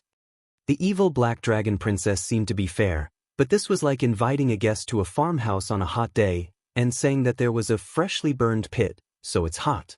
It was completely a scam. The opponent's best attack was useless, but Kurtaz didn't know any other elemental magic apart from fire, and then let a small Death Knight play hand-to-hand combat with an ancient demigod dragon. And this guy wasn't called Arl Fool. That was really The entire space echoed with Lord Kurtaz's miserable screams. On the other side, in the 3 square fields, the remaining horsemen of the apocalypse welcomed the Alliance powerhouses. Every time, 5 powerhouses jumped out of the portal that suddenly opened and quickly attacked the horsemen of the apocalypse. Then, without waiting for the horsemen's mark to stack, they immediately jumped away through the portal that suddenly appeared. Chapter 1269. Separated from their companions, surrounded by a group of strange enemies in a strange place, and less than 20 seconds after falling, the three horsemen of the apocalypse could not help but feel their hearts tighten. Lord Kurtaz was in trouble. They did not know what enemy he had encountered, but it was obvious that it was a terrifying enemy that he could not contend against because the three horsemen of the apocalypse sensed that Kurtaz had already activated Death's Rampart. Death's Rampart was a skill that Thuzad had specially bestowed upon them after Naxxramas fell. It turned out that this skill was similar to the warrior's shield wall, which could greatly reduce damage from the outside world. After Thuzad's modification, this skill used highly concentrated shadow power stored in a soul gem to forcefully create a barrier to resist attacks from the outside world. If the group of Alliance powerhouses in front of them all focused fire, they could resist for at least 20 seconds. However, with the Alliance powerhouses taking turns to appear, it was impossible for Duque's group to have the spare time to deal with Kurtaz. Then who was it? Of course, the horsemen of the apocalypse did not know that Duque had shamelessly let the boss, Xianxia, in as well. Oh, little bone shorty, don't die so quickly. Play with me again. With a teasing voice, Xianxia swept her dragon tail over.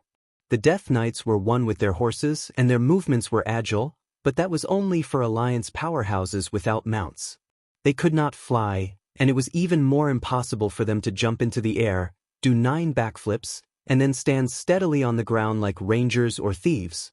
Facing a dragon tail or dragon wings that were more than 15 meters long, Kurtaz was in a difficult situation. How terrifying was the dragon's combat instincts? When the dragon tail was swung around, it was like a large battering ram. But Xianxia's dragon tail was much more terrifying than a siege hammer. Not only did it have a longer effective range, but it also had long and incomparably hard bone spurs. It was not a siege hammer at all, but a meteor hammer used by gods. With a swing of her tail, it was simply earth-shattering. It was impossible to dodge, so the bitter Death Knight could only take it head-on. Who knew that Xianxia was also a thief? Her first attack seemed to be a sweep of her dragon tail, but in the end, a dragon claw slapped down from the opposite direction, directly breaking the undead warhorse's limbs. Hearing the cracking sound of the undead warhorse's leg bone, Lord Kurtaz's heart broke. Ah! Lord Kurtaz took out a battle axe from his portal bag and slashed at the dragon's claw, but the dragon's tail arrived again. Hi! Watch my black dragon home run. Xianxia smirked and sent Kurtaz flying with a swipe of her tail. Kurtaz was a dwarf paladin when he was alive, and after he died, he was just a dwarf that needed to be killed. As a result, he was directly smashed into the steep and solid wall by the dragon race's tremendous strength. The huge impact almost made him fall apart on the spot. He slid down the wall, but before he hit the ground, the huge dragon wings had already smacked him. The impact, which was enough to shatter an ordinary professional into pieces on the spot and measured in tons, instantly slammed half of his body into the wall. Oh, could it be that after slapping the wall, you can't even pull it out? Xianxia grinned sinisterly. Although she had already obediently become Duque's mount, as a black dragon who came from the evil faction and had a bad heart, she had accumulated a lot of pressure, and now was a good time for her to vent. Shaking her head, the black dragon princess said, it seems that I've also been taught badly by that damn master. Why is my mouth full of his lines? Kurtaz struggled. I swear allegiance to the great Lich King. What? Before the miserable horseman of the apocalypse could finish speaking, he was smacked by a dragon's tail, and he was directly smacked into the death barrier state. T. You actually want such a beautiful me to be an ugly bone dragon? Bone shorty, congratulations, you've angered me. Xianxia showed off her female might. She did not know that according to history, she would later really be resurrected by her father as an ugly undead dragon. However, the throbbing of fate was like a magical sixth sense that constantly tugged at her heartstrings, telling her that only Duque could escape this nightmarish fate. She couldn't help but attack even more fiercely. When Xianxia went to bully the noobs, Duque finally formed the attack cycle of his dreams. The 15 heroes split into 3 attack groups, and attacked the remaining 3 horsemen in a wave formation. Duque followed Magni, Riadaline, Sylvanas, and Vanessa. Are you here to obstruct the great cause of our master again? Why can't you see through it? Only death is eternal, Rivendell roared, attempting to use his signature greatsword to slash at Duque. Duque was annoyed by this brainwashing roar, and immediately retorted, Bullsh *T, what's so good about the undead tribe? If you have the ability, ask Arthas to nurture a low-level skeleton soldier into a Death Knight. How dare you ask your grandfather to join a race that has no future? Ignoring Queen Sylvie's laughter, Duque continued to complain in his mind. This isn't a game where you can train a puny level 1 Forsaken to level 110 like a player. Bones could be leveled up, but that didn't hold true in the world of Azeroth. One's aptitude in life determined one's potential in death. If one was trash in life, they could only be cannon fodder in death. Therefore, to a Lich King fanatic like Rivendell, Duque only had one thing to say to him. You'd better die early, don't obstruct the planet's rotation. Unfortunately, as long as Duque didn't break into the realm of divinity, he wouldn't be immune to Rivendell's mark.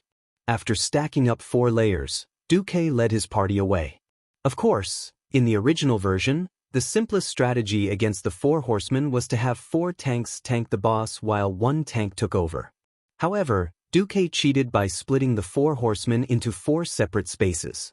He even used a teleportation door as a means of movement, thus simplifying the strategy. Don't run. Seeing that Duque and the rest were trying to escape, Rivendell naturally gave chase.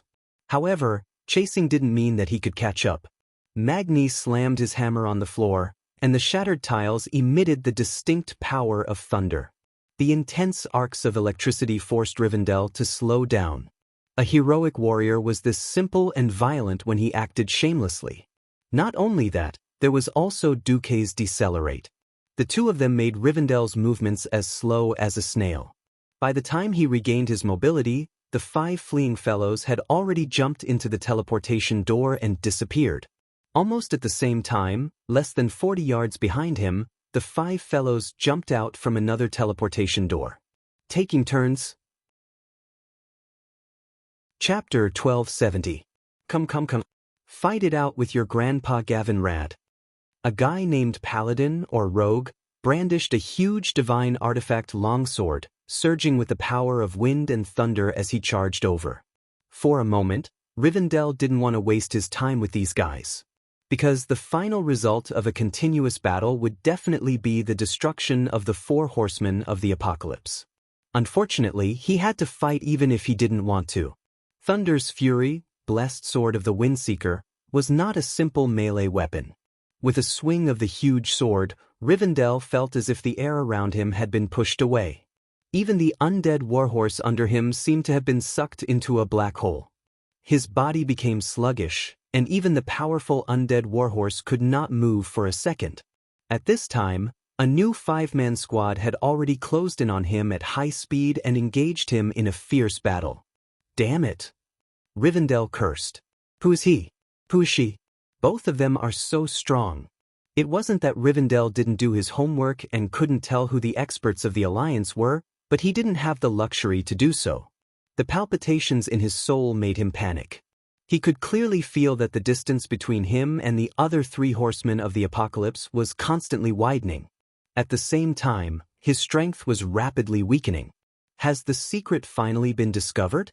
Unfortunately, Gavinrad's wind sword, Aurelia's wind and thunder arrows, Vanessa's deadly twin daggers, Jaina's large fireball, and Benedictus's holy light punishment all rained down on him, making him unable to take care of himself. Oh no, he didn't even know how many bones he had broken.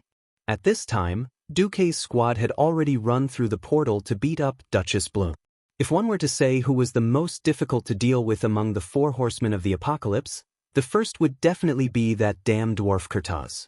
That level of fire magic, if it carried more than 4 layers of imprints, not to mention Jaina, even Duque would feel weak. The vicious curse imprint could directly reduce the opponent's magic resistance. If it were a mage, it would reduce the magic output of the magic circuit. The second most difficult to deal with was Baron Rivendell. The remaining 2, on the other hand, only had a single attack method and none of them were capable of killing in an instant. They were practically playing around. So when Riadaline injected holy light into the ground so that the team could surround and beat Blamu, Queen Sheena suddenly asked, "What is going on with the 4 horsemen of the apocalypse? I feel that they are too weak." Horse. Do you know that they're already over 3,000 yards away from each other? 3,000 yards? It didn't seem like much, and he didn't count it when he had a flying mount, but this distance was indeed not short. Queen Sylvanas was smart. She immediately thought of something. Their strength is inversely proportional to the distance between them. The greater the distance, the weaker they are. Because they have a stingy boss. Before Duque could finish, Blamu had already slashed down with a rune sword. "You are not allowed to insult Sir Kel, Fizad. Poor guy, he's been brainwashed. If you were freed from the Lich King's mental control, would you still say that?" As Duque complained, he swung his hand and a high elemental fireball smashed into the horseman's face, directly sending her flying. This time, Duque was right. The 4 horsemen of the apocalypse suddenly strengthened for a reason. After fighting for so long, the system elf had also analyzed for so long, and the final conclusion made Duque feel a slight pain in the ass. Kel, Thuzad had injected divinity into all 4 of them. Of course, it was not some high-purity good stuff. It was unknown whether this divinity was obtained from Northrend or plundered from other places. It had characteristics similar to Zoltan's animal evil god, crazy and full of a sense of chaos. If this power had to be described as similar, then Duque would definitely think that the closest answer was the blood of an abyss lord. It could indeed greatly increase the strength and destructive power of the user. Replacing it was the gradual loss of rationality, falling into madness and killing, unable to extricate themselves. Using this on the calm, cruel, and powerful Death Knights, Kel was at his wit's end.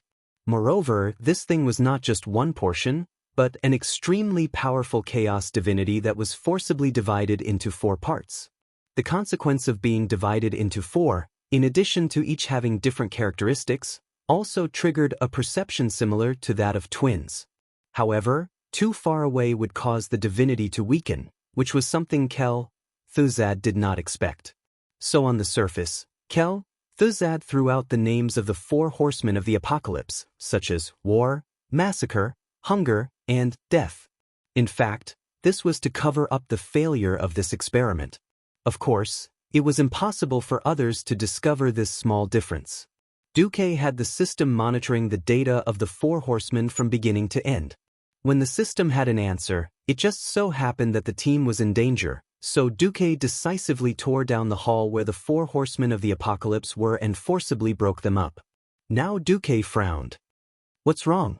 Kel almost found a chance to escape. Indeed, after eating fire, wind, and shadow divinity in one go, Duque was already a 1-star Breaking Dawn Archmage just based on the total amount of magic power. But Duque's current combat power was only around 2-star. After all, apart from the fire divinity, Duque did not dare to use the other 2. The core of his power was the mage. Before the foundation of the mage was stable, abusing the divinity of other elements was likely to break the balance of the magic circuit in his body. That was really courting death. In a situation where the divinity was unbalanced, Duque could use at most 70% of his strength.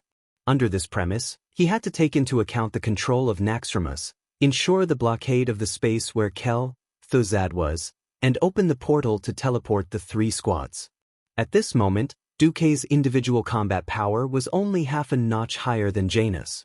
Just now, Duque was ruthless and rewarded Blamu with a big fireball, and Kel almost found a chance to break through. There was no other way. Before dealing with the 4 horsemen of the apocalypse, Duque could only be a good baby.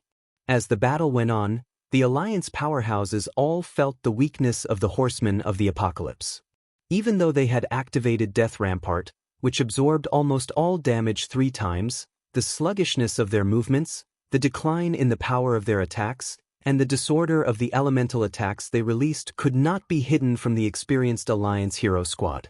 When Death Rampart was activated for the 3rd time, Duque looked up to the sky and shouted, "Onyxia, stop playing." Silence rippled in the air, and then 3 seconds passed. Suddenly, a special portal opened in the void. Unlike the bluish-purple arcane portal that Duque often used, this portal was made of flames and was quite large. It looked like the main entrance of the storm fortress. Countess Katrana, who exuded sexiness and swaying charm, had a snow-white left arm on her waist, but her right hand was holding a huge head that exuded a flame aura. Chapter 1271. Following that, the Countess flung her arm. The scorched skull, still shrouded in flame elements, drew a perfect arc in the air and landed beside Baron Rivendare's feet. Curtis, even though his face was beyond recognition, even though his soul sensed his broken chains, Rivendare's movements turned sluggish at the sight of his comrade's demise. Disregarding his divinity, he knew his own capabilities.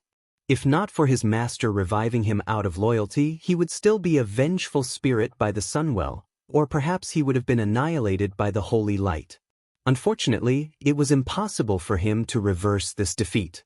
No! He roared, and launched a suicidal charge at Magni, who had descended from the heavens.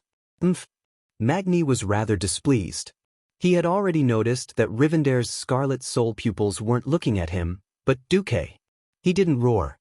Instead, Magni remained strangely silent. His left hand that was holding the axe first smashed out with a hammer. That's right, it was a hammer. Galestorm's hammer, formed from lightning. If it was in the past, Rivendare would have used his astounding horsemanship to maneuver his undead warhorse to nimbly dodge. But now, he couldn't care less. If this dragged on, his end would still be destruction. Might as well give it a shot. Intense lightning bolts exploded on the undead warhorse. Violent lightning snakes wriggled around the undead warhorse. Even though the undead warhorse was a spirit, it couldn't help but twitch under such a powerful elemental attack. However, Rivendare's body had already entered a jumping/state. His posture was as perfect as Grom Hellscream. You want to go over? Have you asked for my permission? At this moment, Magni's right arm abruptly swung. His speed was fast and his strength was ferocious. It was as though Magni was swinging a gigantic plate. Yes, a plate made entirely out of flames. Hand of Savras, Balrog Ragnaros, had unleashed its might.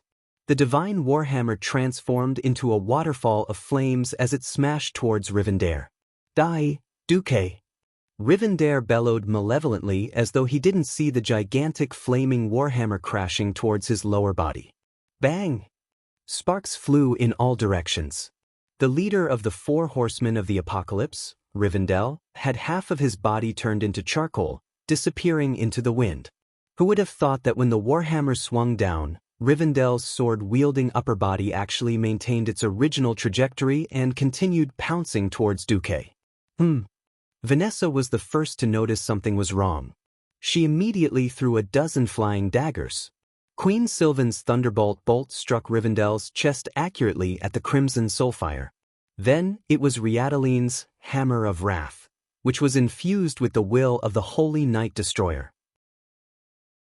The golden holy light hammer directly smashed onto the back of the Death Knight, and the sound of bones breaking could be heard. But Rivendell was still desperate.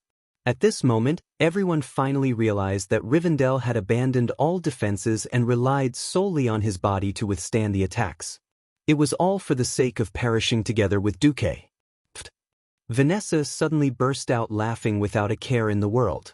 A mere horseman of the apocalypse with low HP wanted to fight to the death with her immoral and beastly Duke Master who kept all his life-saving skills? Was the Death Knight's brain damaged? When Vanessa turned to look at Duque, she was shocked to see Duque not evading. Instead, he wielded his staff in his left hand and his sword in his right as he strode forward. Damn it! Is my master addicted to being a swordsman? Swordsman? Perhaps. Humans are despicable. Humans are despicable. Humans are despicable. The feeling of being one with the despicable wasn't bad at all. If he could defeat the boss, he would never allow it to reach its peak. This was Duque's maxim. But sometimes, Duque would let his emotions get the better of him. For example, now. In terms of emotions, he could tolerate those who were afraid of death and willingly become the Lich King's servant in order to obtain eternal life. However, he absolutely disliked those who sold out their teammates, their master, and even their own subjects for the sake of their so-called immortality, turning them into undead. This was what Duque told himself. I will destroy him completely. Duque struck. It was an ordinary stab that even a 3-month-old militia could execute. The strange spiral-shaped, screw-like longsword pierced Rivendell's head. It was as though Rivendell was sending himself to his death. Duque's sword pierced through the pale face of the nobleman who kept spitting out crazily. Like a watermelon, the dried brain matter and shrunken brain matter splattered all over the ground. But not a single drop or piece of rotten flesh could penetrate Duque's ice barrier and stain Duque's blue and white magician robes. Amateurs enjoyed the show, while experts observed the artistry. Riadeline and Magni could only sense that something was amiss. Only Vanessa and Queen Sylvanas sensed that Duque seemed to have vanished in that instant. It wasn't a physical disappearance. Duque could still be sensed, seen, heard, and smelled. But it was as though Duque had vanished for a split second. This is a little technique in using the soul. This was a skill that Duque had learned when he was a Void Lord. The Undying had no 5 senses towards the outside world. Because of death, the 5 senses of the living would no longer transmit any response. The only thing they could rely on was their soul. Everything in the world had a soul. Even a rock that mortals thought was lifeless actually contained large amounts of bacteria and microorganisms. These organisms formed the body of a soul, and the soul undulations they emitted could still be sensed by the Undying. Thus, in the world of the Undying, only the color of the soul remained. What Duque did was to block the dissipation of his soul in that instant. Thus, in the perception of mortals, Duque didn't do anything. In fact, Duque had already vanished from Rivendell's sight for a while. In the end, Rivendell foolishly delivered his head to the rapidly thrusting, spiraling rapier's blade. Ah, that was the final scream of Rivendell's soul. It intensely stimulated the eardrums and souls of the spectators. Has Rivendell's soul been completely destroyed this time? Queen Sylvie asked. She still remembered that she had killed Rivendell once on the Isle of Quel'Danas. Basically? Queen Sylvanas was curious. Duque sighed. The Scourge are the most troublesome. I can indeed destroy their souls with holy light. If their souls aren't complete before I destroy them, such as preserving or hiding a portion, they can still rely on the remaining souls to resurrect. Chapter 1272. Rivendell tortured and murdered the interracial newlyweds, granting them death and a pitiful life of servitude. However, at this time, Thuzad played a beautiful diversion. He first let Naxxramas fly to Lordaeron. In fact, when the fortress flew over the hinterlands, he secretly dropped an elite group of Death Knights led by Rivendell. The most important fulcrum of this supply line was the strong fortress built in the southwest corner of Stratholme, the Northern Fortress. The predecessor of the Northern Fortress was the Northern Sentry Tower. Later, under the orders of Duque, the Alliance gathered a considerable amount of manpower and material resources to expand this sentry tower, forming a small fortress covering an area of 3,000 square meters with 5 towers in the east, west, south, north, and center. The portal opened. Tyrion carried Zeliek's head and Gavin Rad dragged the soulless remains of Blanc. The 15 members of the hero group finally gathered. The higher-ups of the Alliance ordered to shrink the line of defense. Unfortunately, the rebuilding of the Blood Elf Kingdom of Sin Dorii was equally shocking. It's all settled, Gavin Rad gasped softly. In fact, this was also a sin committed by Thuzad and Naxxramas a while ago. Duque sighed softly. In order to coordinate how to better protect the continuous flow of strategic supplies to the Kingdom of Sin Dorii, the two commanders constantly met in an abandoned village in the North Valley. As a result, the handsome Sir Zeliek fell in love with Miss Blum. Similarly, the beautiful Miss Blamu was conquered by Sir Zeliek's charming temperament. The busybodies held a grand wedding for the two. People temporarily forgot about the terrible natural disaster, and a warm atmosphere reappeared in this sad land. The land of Lordaeron, which had been polluted by the plague of the natural disaster, showed signs of recovery. Tyrion was a very upright person, and he also had something to say. When they stood opposite us as Death Knights, we should undoubtedly destroy them, but now, the representatives were Duchess Blamu of Sindorii and Sir Zeliek of Lordaeron. The former served as the commander of the Salis Sentry Tower, while the latter served as the commander of the Northern Sentry Tower. Both of them were the core figures of the Scourge Defense Force. In fact, Duque's willpower wasn't that strong, but Duque's soul was very tolerant. Most of them were the souls, moral integrity, of the famous saints, which was why the people called him Saint Duque. If the three of them did not mention it, Duque would not know anything about the background of these two horsemen of the apocalypse. From the moment he met Jaden, he was afraid of everything and didn't dare to take responsibility. That was why Dan was promoted. After that, he became the great chieftain, and because he was afraid of Kil'jaeden, he risked his life to attack Azeroth. In the end, he was directly blown up by Duque. Duque's scalp went numb. All right, let me try. That was how the second Lich King, Arthas, came into being. If he had put in some effort, there would have only been one Lich King, Ner'zhul. If he didn't get tortured by Kil'jaeden's soul for 8 to 10 years, he wouldn't be able to do anything. He lost himself a long time ago. If it's a soul fusion, it will inevitably introduce the will of other souls.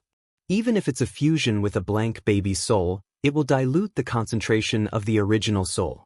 The strength of the soul affects a person's strength. If the fused soul is too weak, the strength will be greatly reduced. If the fused soul is too strong, he will lose himself, or he won't even know which will belongs to him. It sounded like there was no end to this. The beautiful and dignified female elf was the first to speak. Her voice, which was like an aureole coming out of the valley, had a rare solemnity. Actually, Blamu and Zeliek are from the Silver Dawn.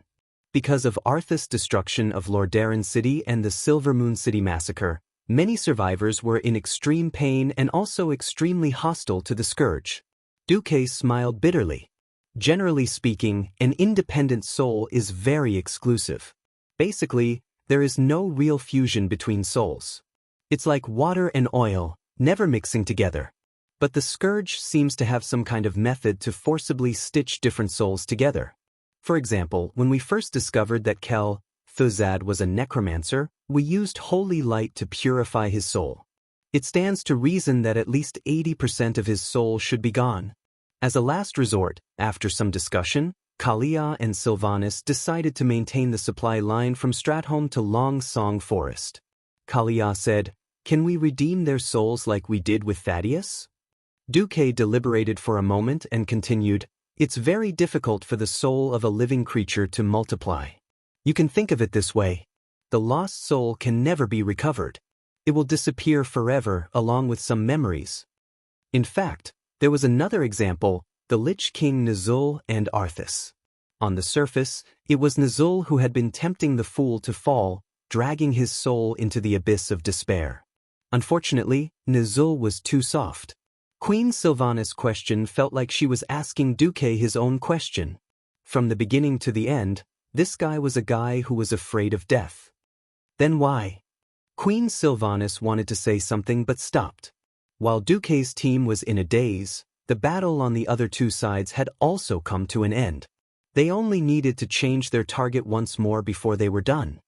At the start of the battle, I could feel the struggle of their souls, Tyrion said. Then what's going on with the other souls? You know what happened next. When Aurelia said this, she could not help but feel sad. Resurrection? This word made Queen Sylvanas very unhappy. After hearing this, Duque was at first stunned. As a transmigrator and veteran player, unless it was a game mission that left a deep impression, no one would care about the historical background of each boss in a large dungeon with more than a dozen bosses. Seeing that they were hesitant to speak, Duque could only say, "What's wrong?" After listening to Tyrion's detailed explanation, Duque learned, "Duque, Kalia crossed her fingers and made a standard prayer gesture. Me too, Gavin Rad said. Now, he had tempted Arthas to fuse with his soul, but who knew that his will was too weak? The result was that the great chief and first-generation Lich King's will was almost swallowed up without a trace left. The other fulcrum of the supply line was the Salis sentry tower at the border between Lordaeron and Sindorii. This sentry tower was guarded by an independent force that did not belong to either country, Silver Dawn. The problem was that President Ku drove the flying fortress everywhere to cause trouble, and the greatly strengthened main cities of the Alliance were not a big problem. However, due to the lack of mobility and low visibility at night, there were always remote areas affected.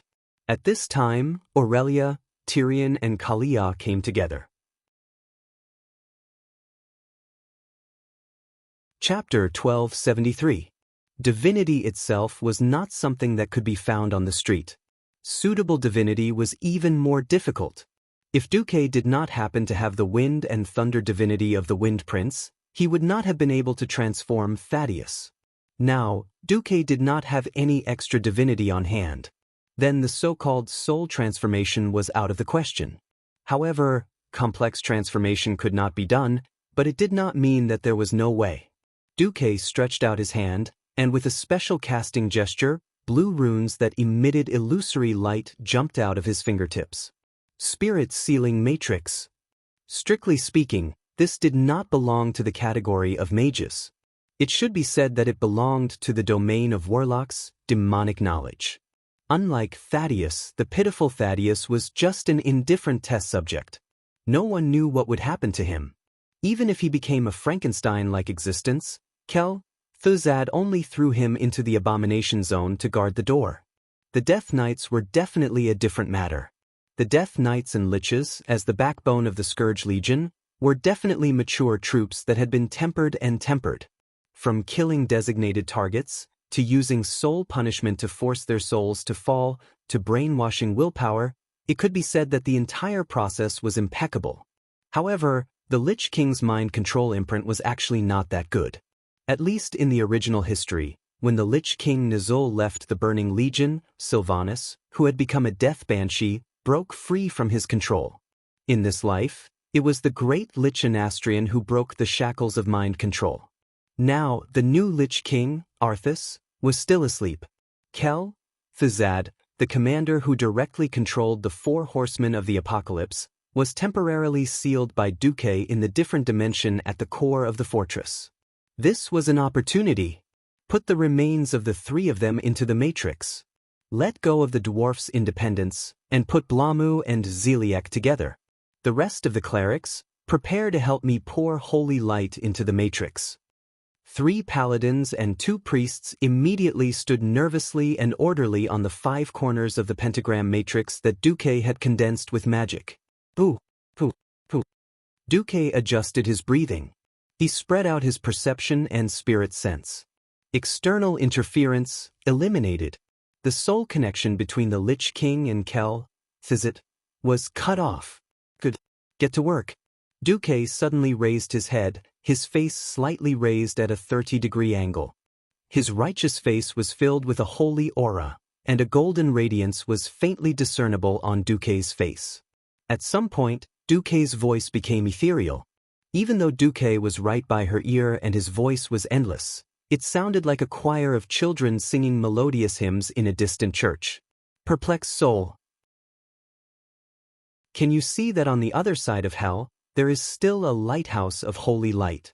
Tormented souls. Can you hear your friends and relatives in the mortal world still calling your name? The darkness will eventually pass, just like the last darkness before dawn. Wake up. Come. Listen. The call of your king. Duque waved his hand, and the kings immediately understood. Magni swung his hammer, and the materialized Balrog hammer smashed on the floor, making a crisp sound. Get back here. I don't want to tell your son that his dad ran off to become a lackey of the Scourge army when we're bragging in the tavern. Perhaps it was an illusion, but Lord Kurtaz's skull trembled. Sylvanas put her hands on her hips and said domineeringly, Blanc, have you forgotten our oath? We swore to take revenge on the Scourge. We swore to chase Arthas to the end of hell, and now you've actually become a Death Knight? What do you look like? Get back here. Blamua's skeleton seemed to move. Kalia knelt down gently and made a praying gesture. Holy light bloomed on her pure face full of love. Sir Zili, you've done very well. But I sincerely believe that this shouldn't be the end of a warrior fighting against the scourge. Come back, I will pray for you.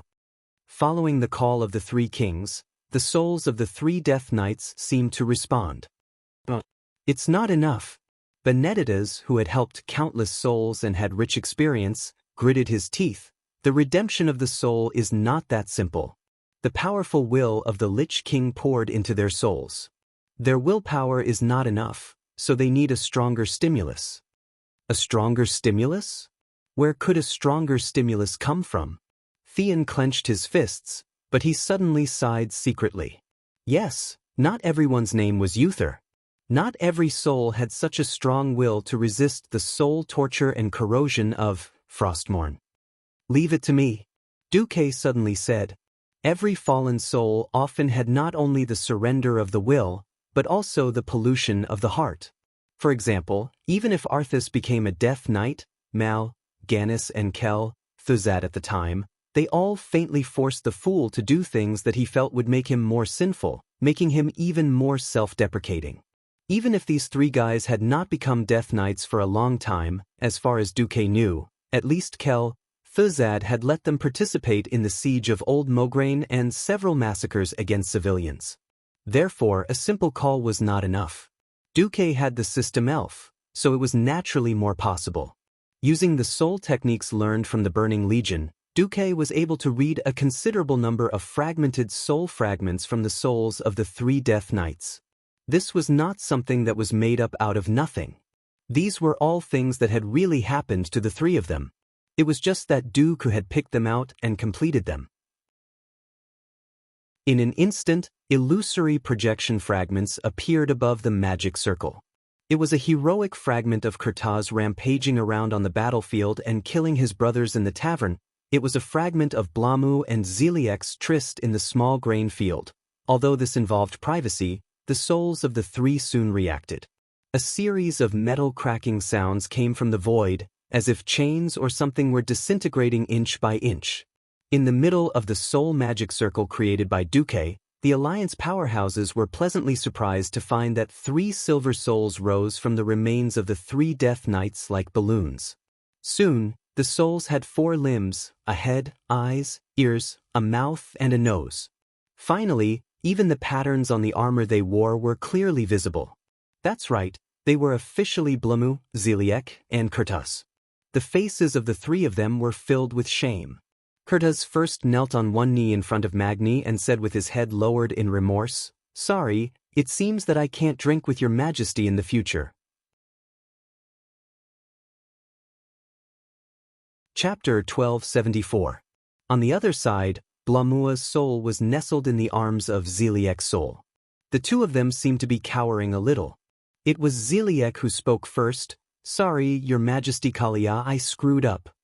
"It's not your fault." There were tears in the corners of Kalia's eyes. She used her slender fingers to gently wipe away the tears, and then revealed a smile that still looked like she was crying. "It's because we're too backward.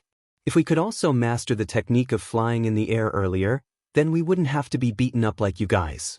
If anyone is at fault, it should be me, as the queen, who is the first to be at fault." Taking the initiative to take responsibility in this era of showing royal power and informing the people with an unbreakable hierarchy sounded more like a fantasy. For a moment, the couple was stunned. Queen Sylvie also came up. "Blamu, you did a good job. If you hadn't helped guard the Salis Trail for so long, perhaps the people of New Silvermoon would have starved. Also, I still owe you a wedding gift." Aurelia stepped forward. She didn't know if she could hug a soul. She looked at Duque and saw Duque smiling and nodding. Then she hugged him directly. The feeling of being hugged by a living being, which was like a corporeal spiritual body, was incomparably mysterious and strange. After a moment of shock, tears of the soul fell from the corners of Blamua's eyes. The sighs and greetings lasted for a full 5 minutes. Then, all the existences turned their eyes to Duque. The question was this considered redemption? Duque cleared his throat. In fact, in this world, souls can stay in the mortal world forever. Perhaps in the form of a vengeful spirit, or a heroic spirit. Heroic spirit? This word made all the living people's hearts palpitate. The dead were already gone. Crossing the boundary between life and death was not accepted by the mainstream view. For example, the forgotten, then becoming a heroic spirit was the best choice. Heroic spirit. It is not unrestrained. Heroic spirits are similar to vengeful spirits. They also need a cornerstone-like attachment. In my opinion, the best choice for the three of you is to become the guardian spirit of this flying fortress that is about to be occupied by the Alliance, Naxxramas. Guardian spirit? The three souls became excited at the same time. It was as if their hearts, which had stopped beating a long time ago, were jumping with joy at this moment. With just a few words from Duque, the three souls suddenly found the meaning of continuing to exist in this world. As the former leaders of Naxxramas, of course they knew how powerful this flying fortress was. It was as if they could already see the gigantic fortress guarding the cursed land, resonating with the watchtower from top to bottom, forming a terrifying three-dimensional defense system. No matter how many terrifying demons poured out of the dark portal, they would only die in front of this terrifying defensive formation that resembled the Wall of Sighs. "We are willing," the three souls said in unison. Duque nodded and turned to everyone. "All right, let's get ready for the final battle. As long as we take care of Kel, Thizad and Saffron, this great floating fortress will become the guardian of the Alliance and even the entire Azeroth." While Duque was cleaning up Naxxramas, fierce battles also broke out in various parts of Silithus. In the Temple of An-Karaj, the Scourge army that had been thrown down by Duque was making a final struggle. They guarded every corner of the temple ruins, and even the more powerful high-grade Death Knights tried to gather their companions and break out. In the Cenarian fortress in the north of Silithus, facing the insects that rushed out of the Pillar of Swarm, the Alliance directly used a terrifying barrage to deal with the overwhelming insects. Don't think about it, fire all the 3-style bombs. For this day, Lord Marcus has prepared at least 500,000 3-style bombs. Don't worry about the cannonballs. Worry about whether you have the life to fire all the cannonballs first. The Alliance's artillery commanders loudly scolded the artillerymen below. Duque had guided the Iron Furnace Fort to improve the technology for 20 years, and now the cannon produced by the Iron Furnace Fort rarely exploded. The production line, coupled with the strict limit on the number of times the cannon could be fired, almost eliminated the incidence of casualties caused by the artillery exploding.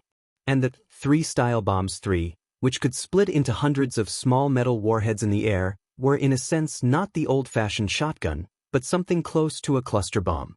The shotgun directly exploded in the cannon chamber, which was extremely damaging to the cannon barrel. The latest Type 3 style bombs used a 2-stage delayed ignition and detonation system. Only when the cannonball flew out of the cannon barrel for about 2 seconds would the second stage be ignited, detonating the small warheads in the cannonball and exploding. At first glance, it was even more dazzling than fireworks.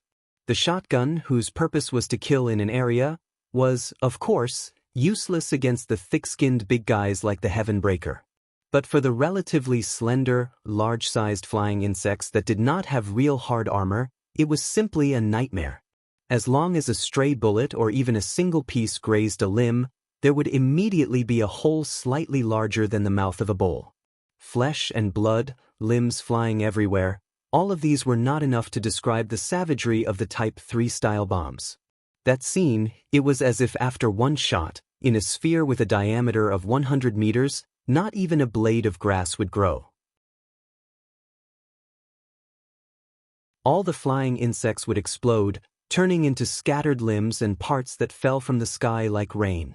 After a round of artillery fire, what fell from the sky was not just hundreds, but thousands of insects.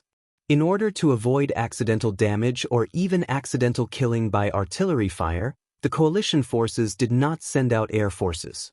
At a distance of 200 to 500 meters, It was within the range of the Cenarian Circle's Treants, as well as the Coalition's temporary military magic tower and elven archers.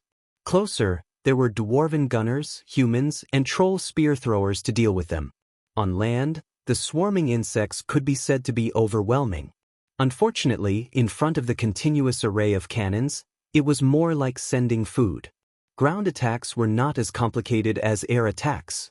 The dwarves and gnome cannoneers could pull out their large-caliber heavy cannons at will. For long-range attacks, there were new cannons. For closer attacks, there were new, small steel cannons and dwarven mortars. Slightly closer, there were steam tanks and fire-breathing tanks blocking in front of them. This scene made Sal's eyelids twitch, and he could not help but think to himself, if the tribes were to fight, I really don't know how many tribal warriors would have to be sacrificed to win. The impact of this three-dimensional war concept made Sal's mouth full of bitterness. 21 years ago, his ancestors used muscle and barbaric weapons to conquer almost half of the Alliance. 21 years later, although he had worked hard to catch up and had stolen a large number of things from the goblins that were black technology for the orcs, he was shocked to find that the gap between the tribes and the Alliance had not only not narrowed, but had even widened. If there were no such things as magic, the Alliance could flatten the entire tribe with artillery alone. Orcs, trolls, and taurens could not even find a place to stay in front of the Alliance. Just as Sal's thoughts were a little scattered, an accident happened on the battlefield. Chapter 1275. It was a huge beetle-shaped bug. From afar, it looked like a small mountain. Just its bulging back was 5 stories high. This guy used its thick and solid carapace to block all the dwarves' artillery fire and rushed over. 3 dwarf Spitfire tanks bravely went up to meet it. Unfortunately, with a pinch of its huge mouth, one of the Spitfire tanks exploded on the spot, bursting into a small mushroom cloud of flames. The remaining 2 tanks were not spared either. The giant bug used its horns to dig and flip the 2 tanks upside down, and then there was a violent explosion. Krasis frowned deeply. In the absence of the Alliance's commanders, as well as the group of kings, he was the temporary commander of the Alliance Expeditionary Force. He could not bear to watch this scene. However, this kind of existence that exceeded conventional force had to be dealt with by someone strong. However, before he could speak, Sal had already taken a step forward and said in a clear voice, "The Alliance has done enough for this world. Leave this to the tribe's experts." There was no need for Sal to give another order. Rexer had already stepped out. Misha, Rexer, who had ogre blood and infinite strength, made an extremely shocking move. He threw out his pet war bear Misha, which weighed at least a ton. Yes, that's right, he threw it out. It was like a dwarf artillery soldier who had activated Theody Descends and picked up a 1-ton mortar shell. However, Rexer was even more relaxed and satisfied. He had tossed away such a big bear just like that. Damn, it even had a spiraling effect. The experienced dwarf artillery soldier could not help but wonder if this Misha also had an armor-piercing or a second explosion function. It was obvious that the old dwarf was thinking too much. Rexer's Misha was very precious. He was not someone who shouted, "Explosions are art," all day long, nor was he a necromancer who lost his mind. How could he let his precious war pet do the work of self-destructing? But throwing out a 1-ton giant bear just like that, weight was indeed lethal. The big worm was dumbfounded by Misha's attack. With Rexer's command, Misha immediately entered a berserk state. Not only was his body suffused with a scarlet bloodlight, but his body also became a full size bigger. He actually managed to slap that incomparably large bug away with a single palm strike. Following that, Misha roared and pounced forward, his 2 large bare paws striking out continuously. With the shrill cries of the insects as the background music, almost every slap from Misha sent large pieces of the insect's carapace and flesh flying. Seeing this scene, Krasis could not help but nod and ask Sal, "Is this the legendary Beastmaster Hunter?" Not bad. Sal couldn't help but feel proud. The Beastmen had migrated to Kalendor. Apart from not being able to catch up to the Alliance in terms of technology, they had also gained something. For example, in terms of the hunter profession, under the leadership of Lexer and the other hunters, they had developed talents such as Beastmaster Hunter. In terms of the research of professional skills, they had the potential to surpass the Alliance. Unfortunately, there were still too few professionals. The Alliance's artillery fire was still fierce, but no matter how strong the artillery fire was, it was impossible to shoot down all the invading insects. For a small number of insects that had rushed to the front of the formation, it was a bit of a waste to use the Alliance's battle formation to defend. For the Alliance soldiers, wearing full body armor itself required physical strength. Looking at the endless stream of insects, Krasus discussed with Sal and decided that the tribal warriors would go out into the formation to kill the isolated insects, while the Alliance's elven archers and priests would provide support from the back. Occasionally, powerful insects would break in, and naturally, there would be Master Howl, Cain, and other strong warriors to deal with them. The battle lasted for more than 24 hours. Fortunately, the Alliance's military strength was strong, and they used a rotating system, so it was not impossible for them to hold on. At this time, there was a sudden rumble of cannons in the distance. They saw 3 huge flying battleships, sweeping away the clouds and slowly descending from a high altitude where the flying insects could not reach. As they descended, they opened all the cannons exaggeratedly, using the height and parabola to clear the insect colony further away that the heavy cannons of the stronghold could not hit. Almost every cannonball that fell would set off a column of smoke more than 10 meters high. Sand and insect limbs flew everywhere, and the scene was spectacular. The great and invincible figure, the dense and terrible cannons on the side of the ship, and the Alliance flag fluttering in the wind, all stimulated the eyes of the tribal warriors. Whether it was the Alliance or the tribe, all the warriors let out a deafening cheer. Sal's face was a little blue. Fortunately, his face was green, so the Alliance did not look obvious, but Wajin immediately noticed it. Without Sal's command, Wajin turned his hand and grabbed the collar of the goblin boss who joined the tribe, the Prince of Trade, Garavix, the owner of the Rustwater conglomerate. The wise Wajin spoke in the goblin language that very few people could understand. "Do you see that thing in the sky? If we don't want our main city to be threatened by that thing's cannons in the future, the tribe must also have its own flying battleship." It was easier said than done to build a flying battleship of the level of the Heavenbreaker. Looking at the extremely exaggerated design of the 8 propellers, Garavix could feel the technical barriers contained in it. He thought of the sad days when he was threatened by the Alliance with cannons, and was threatened by King Delin that if he did not pay taxes, he would not be able to do business. The goblin boss fiercely clenched his teeth. "The tribe will have a flying battleship." "How long?" 3 years. "If we can steal the blueprint, it will be a year at most." Duque did not know the dirty thoughts of the several leaders of the tribe. At this moment, in Naxxramas, Duque was chatting with the people around him while dividing the spoils. "Well, as long as there are no accidents, Naxxramas will belong to our alliance. As long as we get on Courage, we can form a joint flying fleet of the alliance and the tribe." "Joint flying fleet? Where did the tribe get a flying ship?" Elysia was curious. "Technical output, of course," Duque replied casually. Magni was annoyed. "Hey, Duque, although you came up with the idea, the research and practice are all done by us dwarves and gnomes. If you say technical output, then so be it. You should also consider our feelings."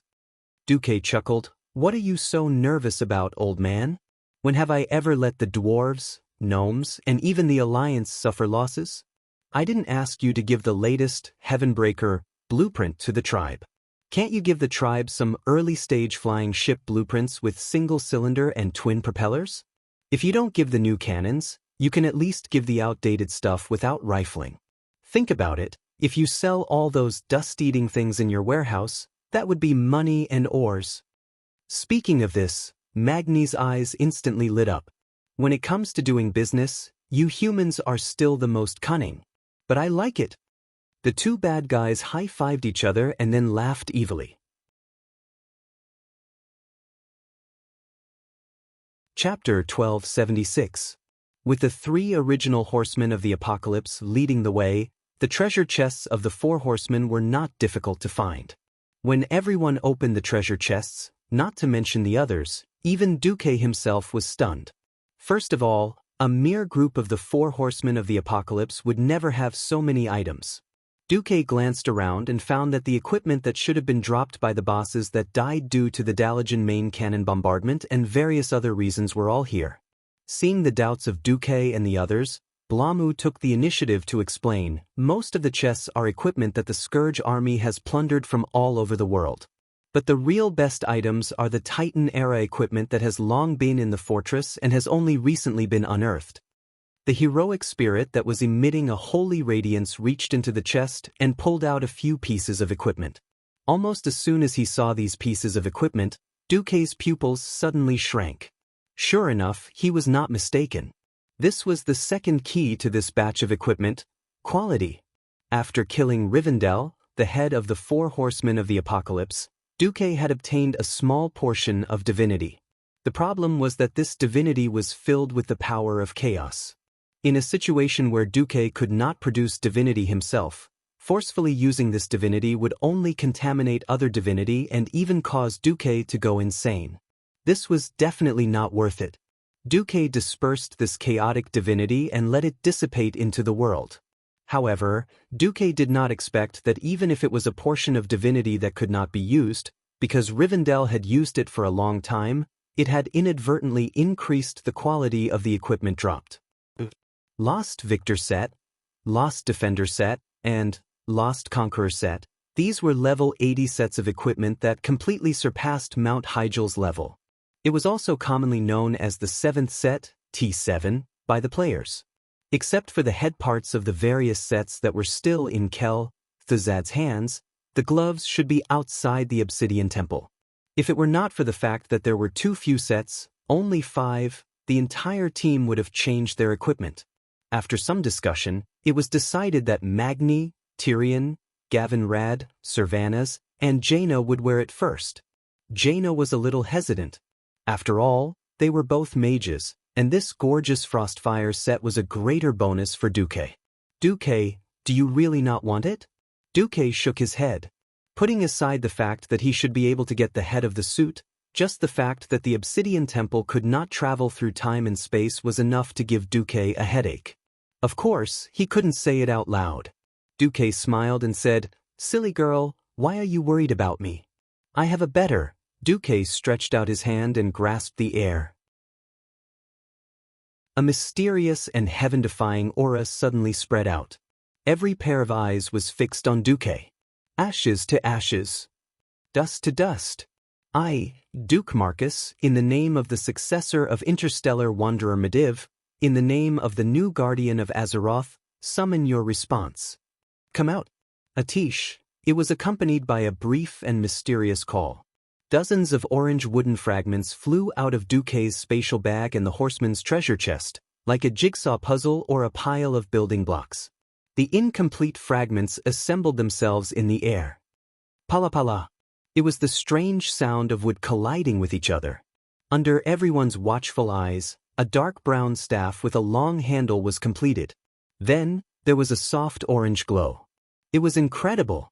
There was no longer a single crack on the staff's handle, which should have been covered in cracks. It was as if it was brand new.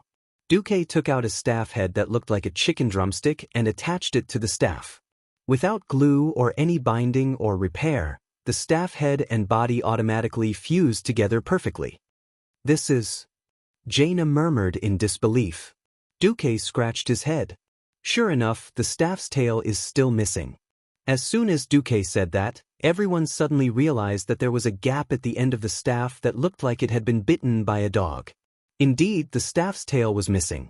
This. Originally, everyone was wondering if they could see the birth of a divine artifact, but who knew that the staff's tail was still missing? Everyone congratulated Duque, but it seemed like they would feel bad if they didn't say anything. Only Duque himself didn't care.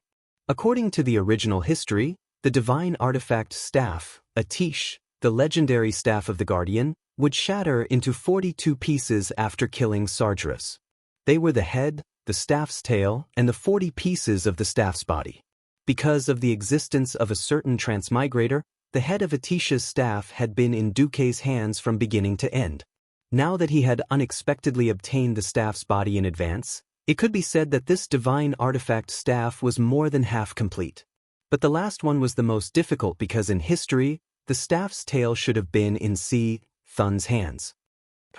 When Duque held the staff in one hand, he felt a change in the pulse of fate. It's actually not in Thun's hands? There was a reaction between the various parts of the divine artifact. At this moment, Atish clearly told his new master that his final staff's tail wasn't in on Courage, but here. That's right. It was in Thuzad's hands. This is really lucky. Duque was very happy, very happy. He even couldn't help but laugh out loud. Ha! Hearty laughter resounded throughout the hall. What's wrong? Jaina secretly pulled on Duque's sleeve. Nothing. I just didn't expect that the last part of the divine artifact Atish would actually be in Thuzad's hands. Duque laughed very happily, and also very presumptuous. Because as long as he killed Chairman Ku, then Duque could take the staff, it really was a divine artifact staff, and openly go against Thun, this ungrateful ancient god. How could Duque not be happy? In his joy, Duque even pulled Jaina over and gave her a kiss in front of everyone. A group of B***starred shouted. Even an honest person like Theon had a, look on his face. It was one thing for Duque to have an affair with a few queens, but it was another thing to actually kiss her in front of everyone. One had to know that Duque first had an engagement with Jaina, then cancelled it, and then maintained an ambiguous relationship between master and disciple. Now, his behavior was really laughable. Jaina was so embarrassed that she just wanted to find a hole to hide in. Duque also realized that he had lost his composure. Facing Queen Sylvie's, "Kiss me in front of my face if you have the guts," gaze, Duque decisively shrunk back. Sure enough, some things couldn't be done in front of everyone. Otherwise, the people below wouldn't be able to pretend to be ignorant. Once the war stopped, they would definitely bring a large army to force a marriage. The gentleman Duque immediately put away his smiling face and put on a businesslike look. Next, we have to prepare for the crusade against Thuzad.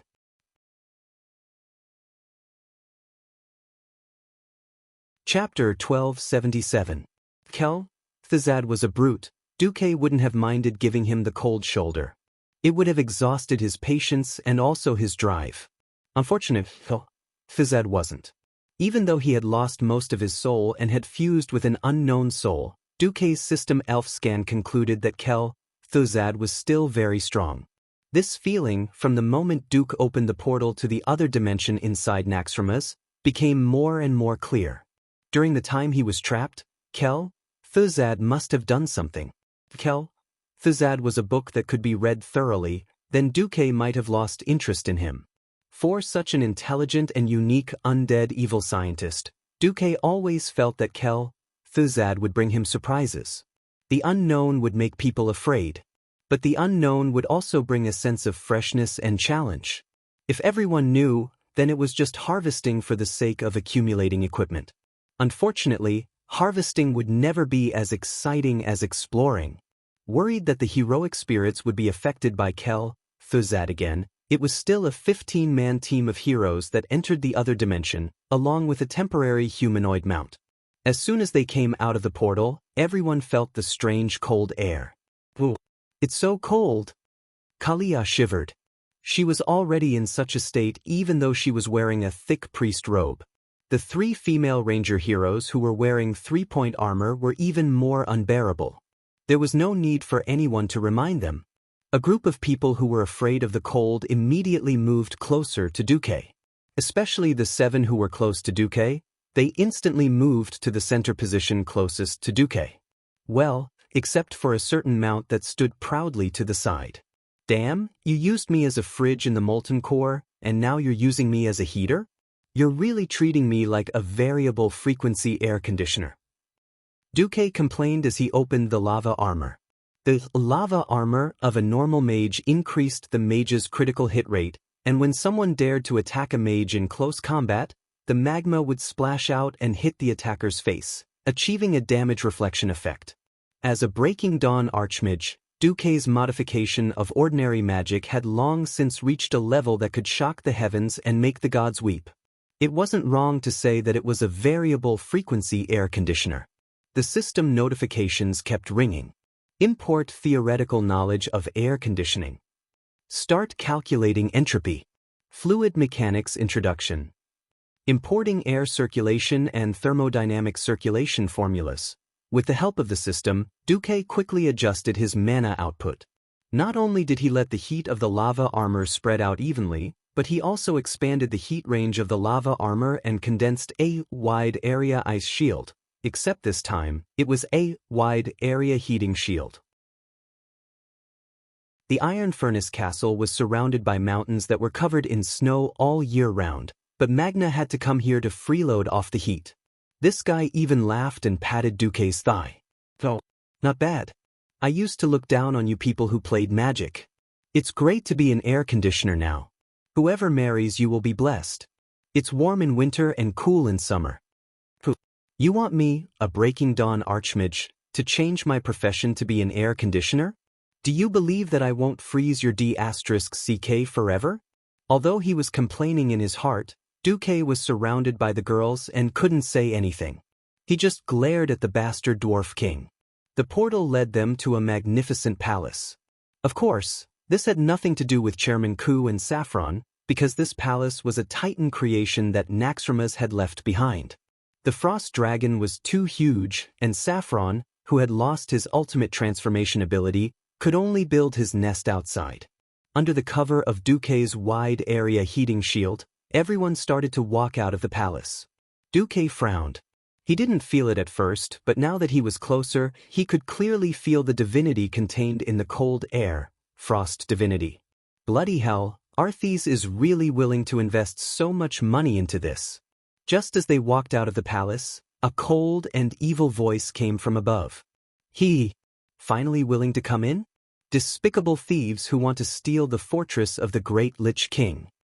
Bullsh*T. Didn't the Calamity Army steal the floating fortress from the Titans?" Originally, Duque wanted to retort like this.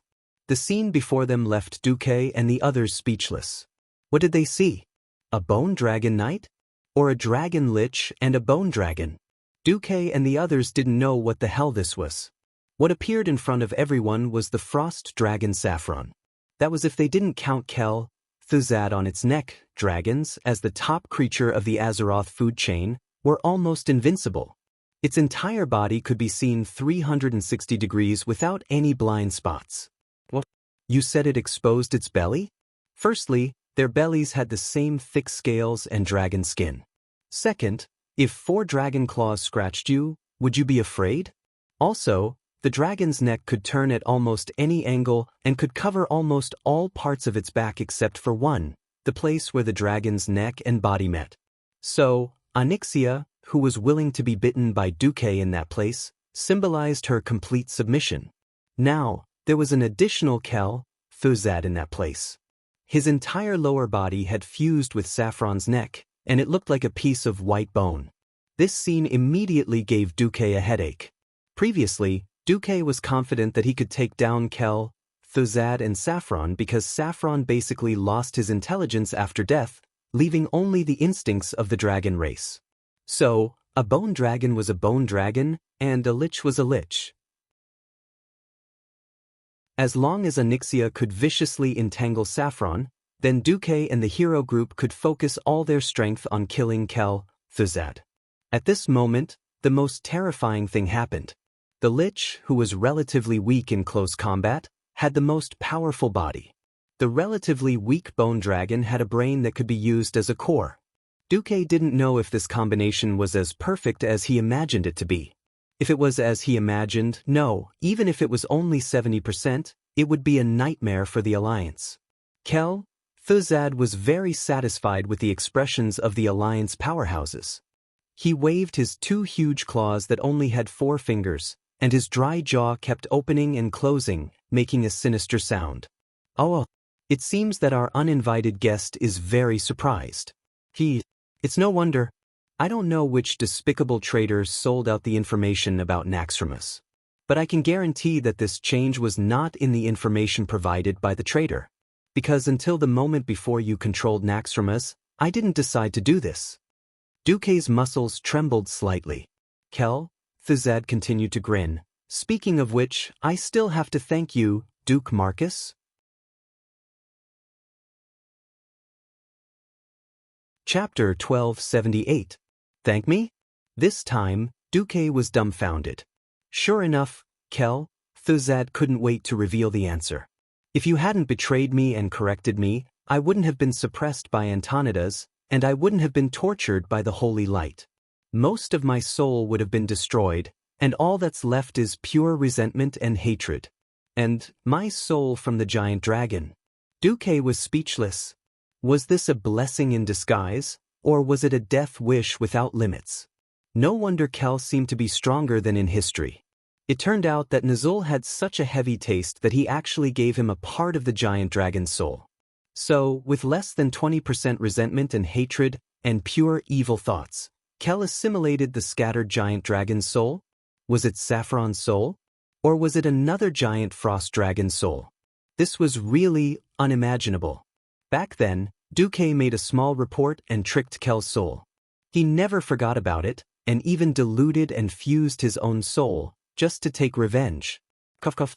Forget it, I think you should just die early. Of course, sanctimonious hypocrite. Oh no, righteous, honest and reliable Duque waved his hand. Transmigrators don't lie. If I say I'll destroy your whole family, then I'll destroy your whole family. That's right, there's nothing wrong with it. Suddenly, a huge flame was released from under Duque's feet. At first glance, Duque seemed to have been swallowed by the flame, but as long as one ignored the sputtering fire elements, one could see that Duque was actually being lifted up by a huge pillar of fire. Then a second pillar, a third pillar. The whole group of platforms formed a mountain shape, with the middle high and the two sides low. Every Alliance powerhouse was gently pushed to the front of the platform. The platform got higher and higher, and the highest platform that was carrying Duque was instantly more than 10 stories high. Kel, Thizad, who was originally sitting on the back of the giant frost dragon and looking down at Duque, was now being looked down at by Duque, who was in a higher position. Duque sat in the air, and a throne made entirely of flames automatically appeared behind him. At the top of the throne was the head of Ragnaros's two-horned Balrog. The left and right corners of the throne were sharp flame spikes that looked like the heads of a meteor hammer. The second hand of the throne was a pair of giant claws that Duque's hands rested on. The flames that should have burned the human body to ashes seemed to have turned into a soft and comfortable sofa. When Duque sat on it, he would not be burned, nor would he feel any discomfort. After taking away the divinity of Ragnaros, Duque finally displayed his unparalleled flame manipulation talent to the world today. He deliberately raised his chin by a full 60 degrees, and his sonorous and forceful voice resounded throughout the entire venue. Kel, Thizad, you have violated the laws of heaven, the laws of earth, and the laws of man, challenging the boundaries of life and death with the greatest malice, crossing the uncrossable taboo line. People like you are the enemy of the world. I can save noble souls, and even depraved souls, I can redeem them. But only you, Kel, Thizad, the only fate that awaits you is destruction, eternal destruction. From ancient times to the present, flames had been endowed with many meanings by various intelligent races. It was light. It was heat. It was even a myth. But whether it was the living or the dead, in their memories, the greatest role of flames had always been destruction. How many living beings were destroyed, and how many undead were purified? Perhaps the cause was just a fire seed from a tree that was struck by lightning, or a simple torch. The fire that Duque controlled at this time could not help but remind Kel, Thizad of the flamethrowers that could be found all over the cities and towns of the Alliance. Almost every small village had one. Even two farmers who had received simple training could easily turn a company of zombies and skeleton soldiers into nothingness. Duque's arrogant expression at this moment reminded Kel, Thizad of the terrifying years when the Dalajan was exposed and he was labeled as a taboo, despised, humiliated, and executed. Suddenly, The anger that had been sealed away for a long time dominated Thuzad's soul. He was furious. "Demarcus, you will pay for your arrogance. You will pay the most tragic price for everything you have done. I've changed my mind. Before I send your arrogant and ridiculous soul to His Majesty the Lich King, I will first thoroughly torture you." Thuzad screamed. The frost dragon Saffron, who clearly felt its master's emotions, also opened its white and bloodless jaws. Roar! It was a terrifying dragon's roar that came from the soul. The experts of the Alliance felt a chill in their hearts at the same time. Duque had a proud smile on his face. He stood up from the blazing flame throne, stretched out his right hand, hooked his index finger, and said with incomparable contempt, "Come." Thuzad only felt that his frozen soul was suddenly ignited by the flames of anger. Without his command, the frost dragon under him had already roared and rolled up a terrifying ice tornado, pouncing towards Duque on the blazing flame throne.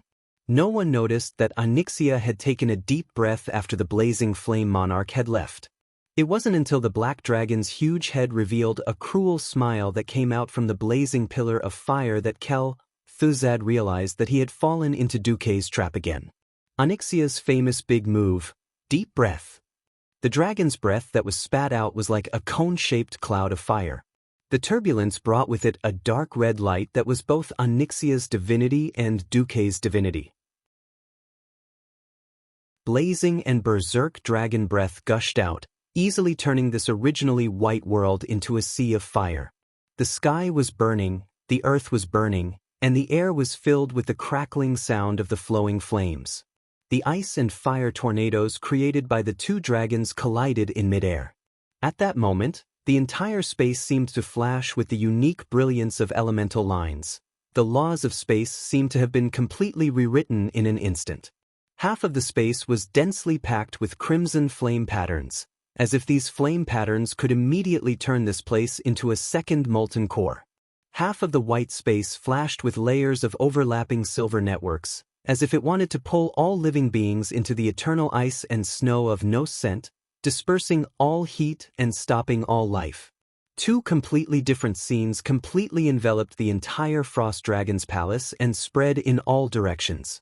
With the power of the two dragons as the center, it was as if there was a moment of delay before a shockwave swept across the entire space. At that moment, the gorgeous palace seemed to have suffered a terrible earthquake. The gorgeous tiles under their feet could not withstand the damage brought by the turbulent flow of elemental elements and were lifted up one after another. However, before they could splash out and cause harm to the people around them, they had already turned into powder in the aftermath of the devastating power. You're tuning in to the Wang Lin's Journey YouTube channel. Don't forget to subscribe and join us on this journey to catch the most captivating stories.